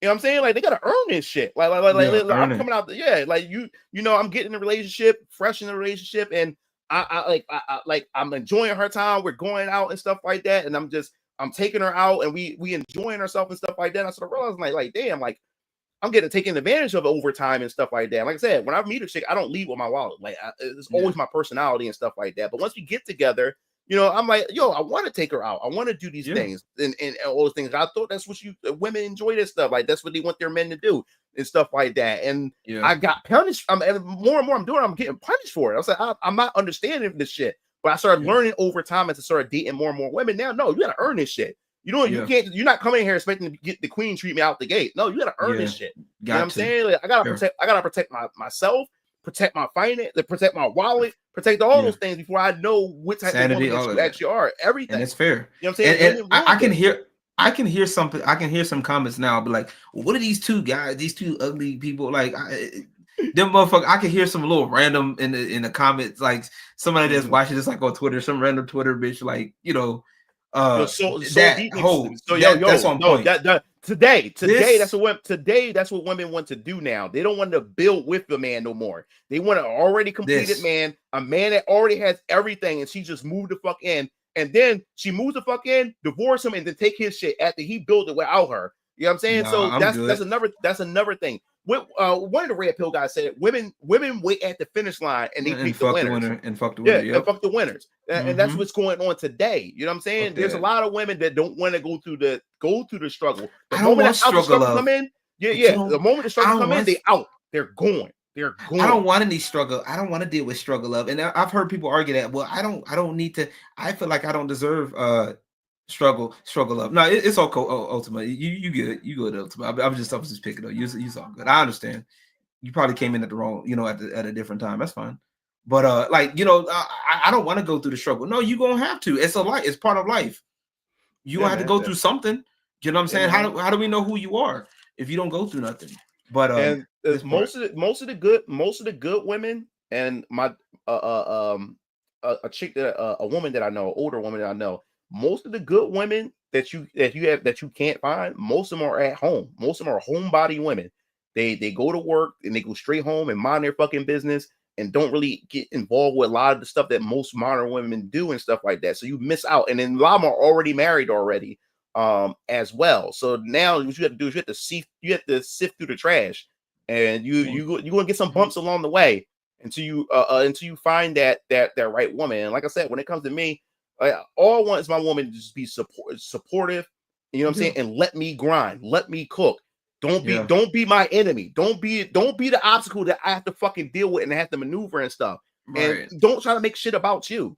And that's a lot of what. That's why I'm not in a relationship now and stuff, and just only do friends with benefits and those type of things or whatever like that. Because women that I do come in contact with and get in a relationship with, they want to pull and make everything about them. You know what I'm saying? And then now I'm spending my time dealing with that, and it pulls away from what I'm doing. The reason why Venus and Ryan Comics is successful right now, I got Venus and Ryan Comics, and so many things are happening in my life because I don't have a girlfriend. I don't. Yeah. Because every time I had a girlfriend, my progress halt. Because then, like I said, women cost time and women cost fucking money. No matter how you split it, women cost fucking money. No matter even she's not even a gold digger. She wants to go out. She wants to do things. She wants to go to brunch, or she wants to go do all this other shit. She wants to take your time, and she wants all your time. And you have to split your time. And the thing is, if you don't give her that time, some women would make that excuse to go out and cheat and fuck other dudes and then blame it on you because you didn't spend time with her and shit like that. Like she's a fucking child. So you have to also deal with that. So you have to balance your time. That's childish, and which is like you said, it's childish, and it's really immature on her part, to be honest with you. Yeah. You know what I'm saying? She might have a bit of a point where you got to spend time with me and this, that, and the third. But at the same time, it's like, bro, you gotta bro. Yeah. So I mean, women also, like for instance, women also want a high value man or want a man who got money or got things going for them. But she also got to understand that those men, they work. They're constantly working. They're constantly grinding. So if you want that man, expect not to see him most of the time. So they get those type of men and then complain about that. Hey, he don't spend time with me. He's constantly doing this. But then if he's not doing that and money's not coming in and now you're struggling, then you're complaining that he's broke. You can't have it both ways. That's why if your woman truly loves you, sometimes you got to ignore her. Sometimes you got to go out and do that grind and stuff like that. And if she's really by your side, she's going to stick through it, thick and thin and stuff like that. But women don't got that built no more, where they want to stick through it, through the rough times. And that's how you test that's how you test a woman. You test a woman during the struggle or like that. A man is tested when he has everything. A man is tested when he has everything, and a woman is tested when it's time when it's during the time of struggle when it comes to a relationship. Is she going to stay with you when the shit gets real and when real problems and real struggle come in? Is she going to stick around and shit like that? That's how women are fucking tested. That's during that time. It's that's a good one right here. I like this one. Women want your money, time, and meat. Money, energy, attention, and time. Yeah, man. And a lot of times it's and I hate saying it like this, man, because at the risk of sounding like a meanie, I guess, and a lot of them. That's why you start looking at it and you realize, okay, is this person worth my time? You know what I'm saying? Is this person worth the attention? Or, sometimes you just got to put people at arm's length. You know what I'm saying? Is just say, hey, look, come back. Hey, I'll get to you when I get to you. And that's one thing I learned, especially with my brand, because, part of what my other brands that I'm working with is dealing with women directly. And a lot of the dancers, they want everything quick. They want everything right then and there. But my thing is like, look, if especially there was only one dancer that if it ever came down to that, I would. But unfortunately, she recently passed away. Mhm. And I was just like, you know, it kind of like I said, we just found out the news about a few days ago. It's just at that point where now it's like when it comes down to it, a lot of these girls don't want to put in the work, bro. They don't, and it's tough. And you gotta like keep that up. And it's like, no, bro, like I don't want to. Yeah. Check this out. Like, this is a good question. It said, do you guys think that there was a time when men took advantage of women, like some Mad Men type struggle? Yeah. Back then, during that time. But what I hate is women use that as a crutch and pretend that it was every man was doing that to women. Like, or every man had the potential. Every man had a potential that treated their women like shit during like the 50s and the 60s and shit like that. Not every man was like that, but women try to paint that brush that every man was beating their wife or taking advantage of their wife and shit like that. Not every man did that shit. You know what I'm saying? Yes, there were men that did that. But then let's talk about the modern women. They didn't live during that era. So where's that coming from? Where's that hate and that anger coming from? You know what I'm saying? Like, they don't live now. Matter of fact, well, my parents went through an abusive relationship. Okay, that's not you. You know what I'm saying? Like, you know, it's not you. Exactly. You know what I'm saying? Like, yes. And this is the thing I always try to tell women or tell people in general.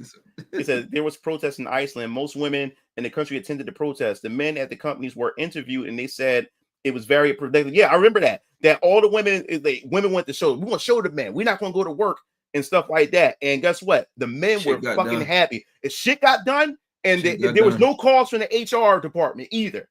Because women love that HR department. You know what I'm saying? So men were able to get shit done because women weren't at work.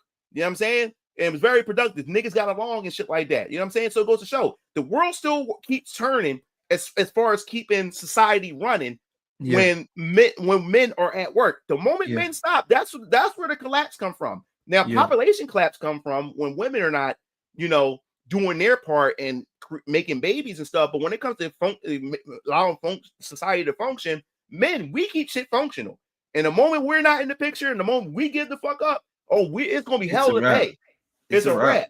You know what I'm saying? So it's a wrap. And that's a fact, bro. That's a whole fact. And I wish people would understand it. Like, that's why I say men and, you know, both women and men are both important.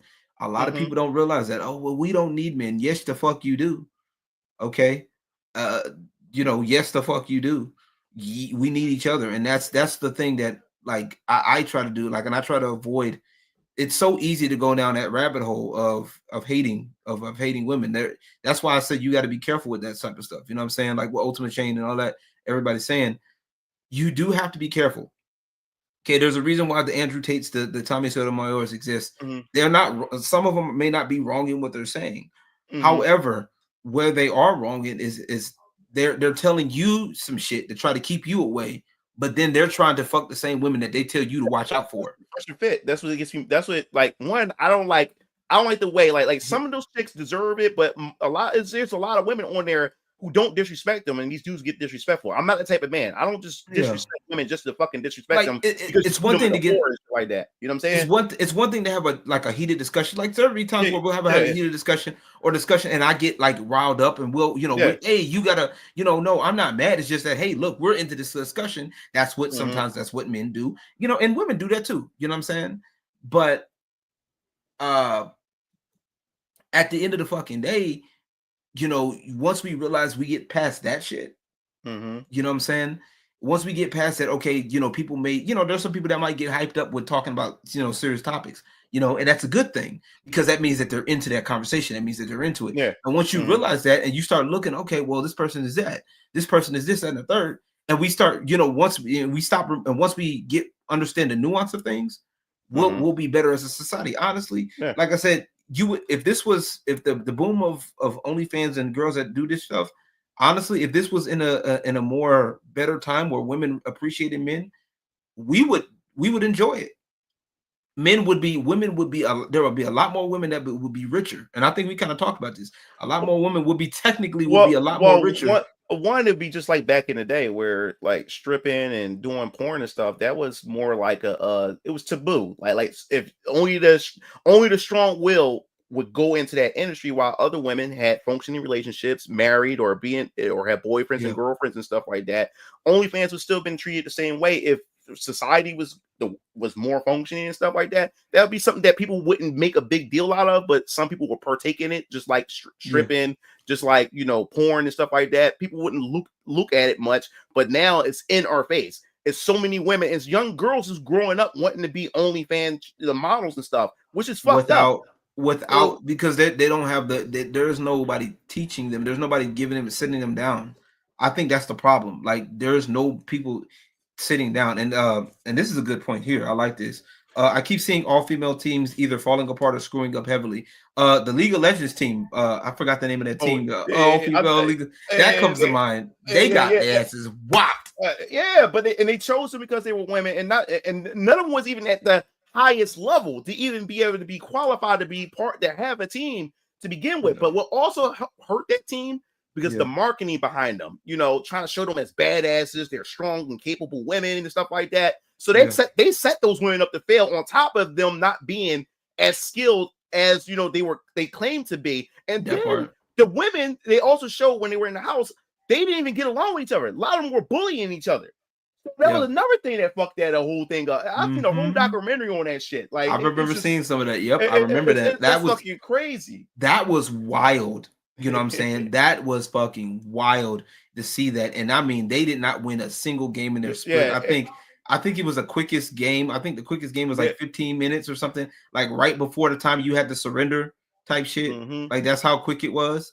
And it was just pitiful. But yes. We want to move on because we don't have we have like 20 minutes left, and we're gonna talk about the Nintendo Switch. So we went overtime. We supposed to do 2 hours, but we about to hit 3 hours. Yeah, but no, it was a good conversation. You guys can do that, man. You guys can make us talk, man. So so we're gonna talk about the Nintendo Switch 2 and its reveal or whatever like that, and definitely want to hear your thoughts and opinions on this, guys. And yes, let's get into it. So we're gonna watch this real quick. Matter of fact, let me there's no sound. No, we don't need the sound. We can just look at the it's not too bad. Like I said, I think it was kind of a shadow drop because there's a lot of rumors. A lot of already leaks coming out and stuff like that too. There's sound. Is it? Can y'all hear it? No, I don't hear anything. I only hear it. Okay, yeah. But yeah. But we can talk while this is going on. Yeah. Honestly, I think it's a good, honestly, like I said, all the leaks and stuff, I'm not necessarily tripping about it because we knew there was some leaks that were confirmed. I think they're doing it because the pressure of the leaks that was being put out. But some of that stuff that looks good, they made the stand a lot more a lot more bendable. That's good. Yeah. I knew of course everything's a little bit bigger. The Joy-Cons are a lot bigger, and that looks like I think that looks like a Hall effect. The Hall effect. The Hall effect. Hall effect. I think that's what it's called. Yeah, which helps with the drift because I know a lot of people are complaining about drift. Because the Hall effect because the Hall effect is like a magnetic type of thing that's going on that actually fixes the drift problem. Now the thing the concern I have about this, and the reason why I don't play my Switch portable too, I'm not really a portable guy, but another reason why I don't really fuck with the Joy-Cons. You feel so cheap and flimsy. It feel like I can break that shit. Like I don't like how the Joy-Cons feel. That's another reason why I don't really fuck with it like that. So I'm hoping that they feel better or they feel a bit more like sturdier or whatever like that when it comes to Nintendo Switch 2. But as far as the presentation is concerned, some people felt underwhelmed because of the drop. I don't care about the hype of the reveal. I just want good fucking games. Just give me some good fucking games, and the Switch 2 just needs to deliver, and which I believe it will. Right. Because the smartest thing I think they've done with this Nintendo Switch 2 is announce the fact is that shit is fucking backwards compatible. Because I have my whole backlog of gaming is Nintendo Switch games compared to my PlayStation 5 and my Series X. Most of my backlog is Switch 1 games, and it would have been a bummer for me to keep my Switch 1 to play my backlog while playing Switch 2 games on my Switch 2. And the fact is that I can carry that over is a perfect good idea, and that's smart because now they can carry over their Switch 1 install base and they can easily transition into the Nintendo Switch 2. So I'm definitely looking forward. We gotta see. We gotta see how what that backwards compatibility is looking like. Okay. I gotta see what that backwards compatibility, and that's gonna be the problem. That's gonna be a big issue right now. Is how compatible everything is going to be. Is it going to be full compatibility? You know what I'm saying? To where you can play a lot of your Switch games or majority of your Switch games, like well over 50, 80%. that'll be great. You know what I'm saying? Because right now the Switch 2 is going to be competing with itself, basically. You know what I'm saying? Especially with the market and also with today's market price. I was talking with somebody, they brought that up.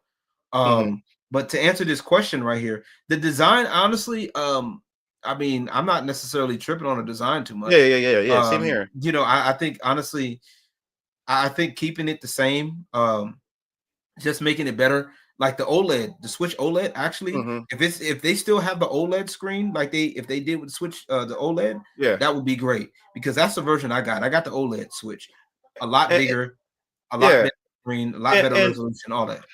How much more different can you make it, especially with its form factor? It's a handheld. Like, how much more different can you make that thing? And like I said, I don't mind it. It looks cool to me, and it's bigger too, bigger screen.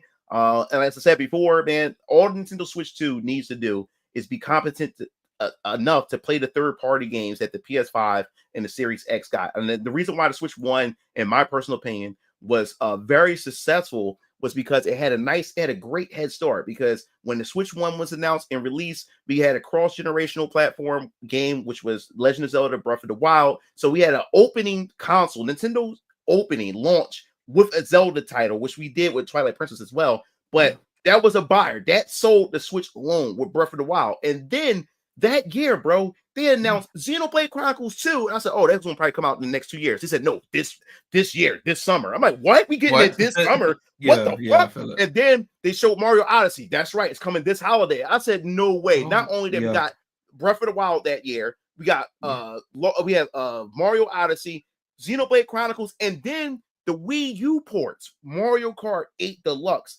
And that was also smart because a lot of people didn't buy the Wii U, which means there was a lot of gems that the Wii U had that no one experienced. So that was enough filler to hold you off as you wait for those Nintendo IPs. And then the next year, we got Doom. No one expected Doom. They were called miracle ports. That was a miracle port. Everybody said, no, Doom would never, because people kept asking, man, Doom would be awesome for Switch. And people said, Doom would never, Yeah, Doom would never make it. They don't have the hardware's not powerful enough, and they fit that shit on there. So my biggest thing. So what sold the Switch for me? Because I didn't get. What year did Metroid Dread come out? Damn, that was like later. That was like 2 years ago. I think Dread came out like 2 years ago, or maybe 3. It may be going on. Let me check, bro. Because that was really the main. That was really the first game I got for my Switch. I got the Switch a little late. Yeah, it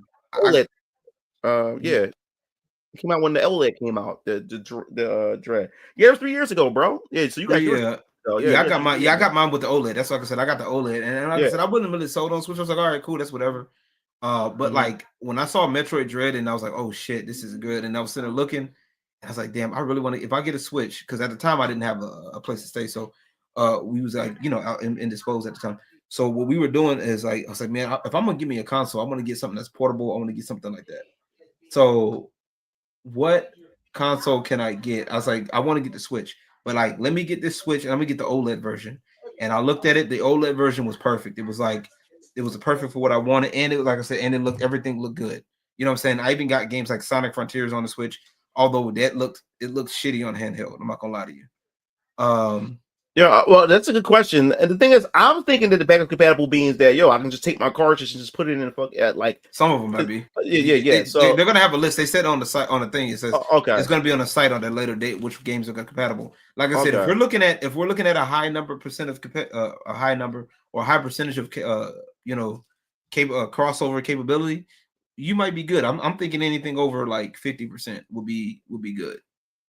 If you can get more than half the games over on the Switch 2 to work, cool. It did say some Switch games may not work. Okay, it's just like I said, they got a list. They'll be working that on. They said it's going to be showed on a later date. You know what I'm saying? Like I think that's going to be the biggest key right now. That's going to be the biggest key at this time of this juncture. It's like, because right now a lot of people got the Switch, so you got to get people to come off of, okay, well, what's going to make it better? What's going to make the Switch 2 better outside of it being bigger? You know what I'm saying? Is it going to be able to perform better? Yeah. I think people are speculating that it may be on the docked is like on the level of Series S or something like that, or more Right. powerful than the PS4 Pro or something like that. So Okay. or just as powerful as PS4 Pro or something like that. Okay. So I don't know, but all I know is that my games, a good amount of games, better be running at 60 frames, like at least some 60 frame games. And I don't care about 4K. I don't need 4K. 1080p, 60 frames per 1080p second. is the standard at this point. At this Yeah, point, 1080p is standard. Yeah, I don't care about 4K. Like if my games can run at 60 frames, or a good majority of them, let me put it that way. If a good majority is running at 60 frames, I'm a happy camper. And as long as they're able to get a good amount of those third-party titles that Sony and Microsoft are getting, as long as they're able to get those, I think it will be successful. We have backwards compatibility, we have first-party IPs, and then we have some third-party support. And because of the install base of Nintendo Switch, it's probably guaranteed that a lot of third-party developers are going to be working hard at hand to make sure they squeeze as much of their games on the Switch as much as possible. So I'm definitely looking forward to how all this plays out, man. Yeah, Doom I don't know yet. was well optimized. Doom was actually, like I said, I never really got a chance to sit down and play Doom. My dad has Doom on the Switch, and I borrowed his and played his. And as far as it being on the Switch game, they did a good job. They did a real good job on that. So that's the thing I'm hoping for. And then Nathaniel said it's games like the Labos and 1-2 Switch that won't be compatible. That makes sense. There's always 1 or 2 little deviant games that don't make it over. Yeah, that definitely does make sense. For Switch 2, I want another Hyrule Warriors. Yeah, we'll see how that play out. I enjoyed Hyrule Warriors, Age of Calamity. I even enjoyed the original Hyrule Warriors. They were actually pretty good games. He said, I bet mostly just the first-party titles. Or not just the first-party title, but the more popular titles that everybody had went out and bought and everything. Are you concerned about the Switch 2 online and what system features it will have? To be honest with you, man, like I don't really play my Switch games. I don't really play a lot of my Switch games online. Most of my Switch games are single player experiences. I don't really play a lot of the online stuff anyway. Like Nintendo's online is actually kind of shitty, to be honest with you. It's always been the shitty out of the bunch. I mean, outside of, they need to bring back the link cable shit, man. Back in the day, man, they need to bring that shit back from like they used to do with the Game Boy. You know what I'm saying? Like, that would be dope if they could bring that back, that concept back. Oh man, the wireless or like what they did with the SP. Yeah, but bro, this is the thing. This is the thing that's so crazy when like what really got me when we got to the DS era is how Nintendo just killed off the Game Boy. I thought the Game Boy was going to be something that was forever. They just killed Game Boy. Game Boy was successful. They just killed it. They like, all right, we in a new generation. We doing DS. Then got different variations of the DS, and now the DS is gone. And now they just merged everything together as the Switch. But it just amazed me how they just killed Game Boy. It just amazed me how they killed Game Boy. That would have been a nice little novelty item because it would have been if they could have if there was a way that if they could have honestly did some kind of hybrid of internet or link cable, right? I think that would have been great. That would have been perfect. That would be perfect because that way, if Nintendo, if the internet goes out or something like that, you can still do link cables. You can still have Pokemon battles. You know what I'm saying? You can still have have Pokemon battles of that nature. You know what I'm saying? Like, I think the Switch, but I think the Switch the Switch does. The Switch also has like proximity connection with each other. So like when I play Smash Bros. Ultimate, when my boy Nathaniel, my boy Nate right here, boy Nate.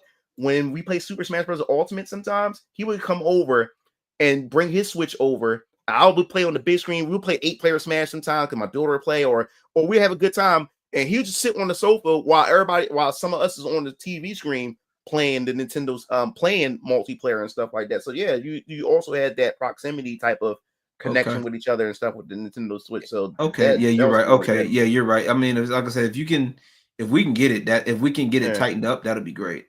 Smash Bros. I think they're done with Smash. That'll be crazy if we do get a new Smash Brothers. But if anything, if we don't get a new Smash Brothers, we will get a deluxe, at least a Smash Ultimate. And I will be surprised if we do get a Deluxe Smash Ultimate and they add more characters to that in stages. That would be crazy if they do something like that.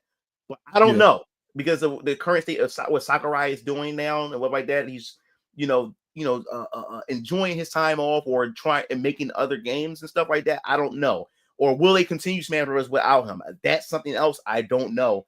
But me personally, I think Smash Bros. Need to take a bit of a hiatus. Let it just go away for a little bit, and then spring it up on everybody much later and stuff. And I'm totally fine with that.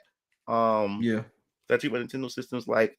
A Nintendo box is only for Nintendo games. Third-party games, I'd rather go to Xbox and PlayStation. Yeah, there's a lot of people that treat it as a first party. Like Nintendo, they only get like first party games for their Switch.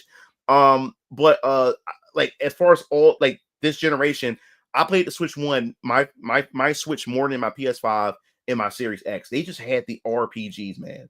It was just JRPG galore on the Nintendo Switch that I enjoyed. That's why most of my backlog is just crazy on Nintendo Switch. They actually had some pretty damn good games even from third party that was on the Nintendo Switch. I was like, how the hell am I enjoying the Nintendo Switch more than I'm playing than my PS5 and my Xbox Series X and stuff? And I just hope they deliver the same thing going into the Nintendo Switch too. But yeah, man, this is gonna pretty much wrap all this up. We're about to hit 3 hours. It's like 2 minutes left. So definitely, I'll go reintroduce yourself. Tell everybody what you got coming up on your channel and everything. LG, go ahead. Yeah. First off, man, that was a good conversation. Man, had fun. Had a good time. Man. Appreciate y'all. Man. Thank y'all for coming through. I go by the name of LG, man. Y'all can find me on everywhere. 210LG, except for Instagram, 210_LG on Instagram, because Instagram is fucking weird now. Yeah, I do music, I do gaming, and I do conversations like this, man.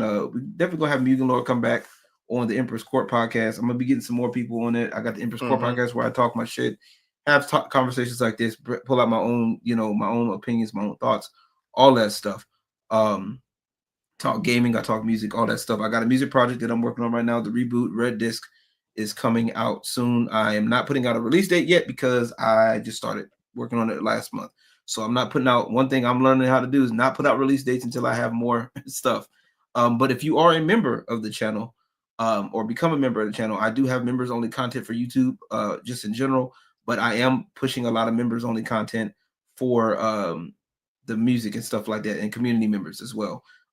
So you guys get to hear some of the beats that I've already started on, and you can kind of give your feedback from there. And yeah, that's one of the things I'm valuing, is looking at feedback and all that good stuff. We're gonna it's gonna be fun, and I appreciate the time. We're gonna have a good ass time. Thanks, man. So guys, tomorrow expect the upload tomorrow on the channel where we talking about there's another company, a company that made it was called something of Deliverance. I can't remember the name of the damn Kingdom. It was one of the companies, but yeah, they came out and said fuck no to DEI, and they said they seen other games that failed because of DEI and many other things that caused these games to fail, and we would not be putting these in these games. And this is during a shareholder meeting, and now we starting to have shareholders starting to question about DEI and asking these companies, hey, are y'all adding the stuff in this game? Because we starting to see over here this, that, the third. So we starting to see some healing. You're gonna start seeing more Western developers coming out speaking against this stuff. So expect that video, of course, every time. Like I upload at 8 o'clock, at 8 a.m. Eastern time and stuff. So that's going to be on the channel tomorrow morning. So you can definitely go check that out. And also, I'll be working on Terminator Zero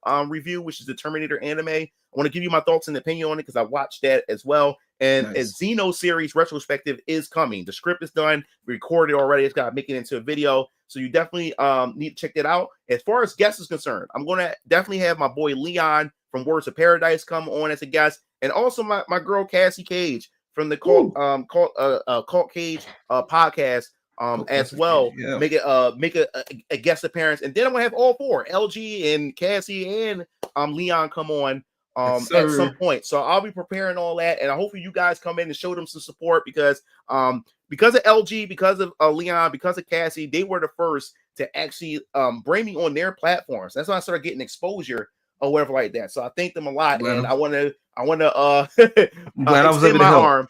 Yeah, I want to extend my reach to Welcome these in guys there. and let my audience get a chance to know who you guys are, and hopefully my audience will show that same respect and show that same support as your audience had did for me. So Yes, that pretty much wraps appreciate this it. up, guys, and I hope you guys have a good night. I gotta get some dinner in my belly and everything, and I'll see you guys. I'm going to Megan's house to get some food. All right, guys, peace out.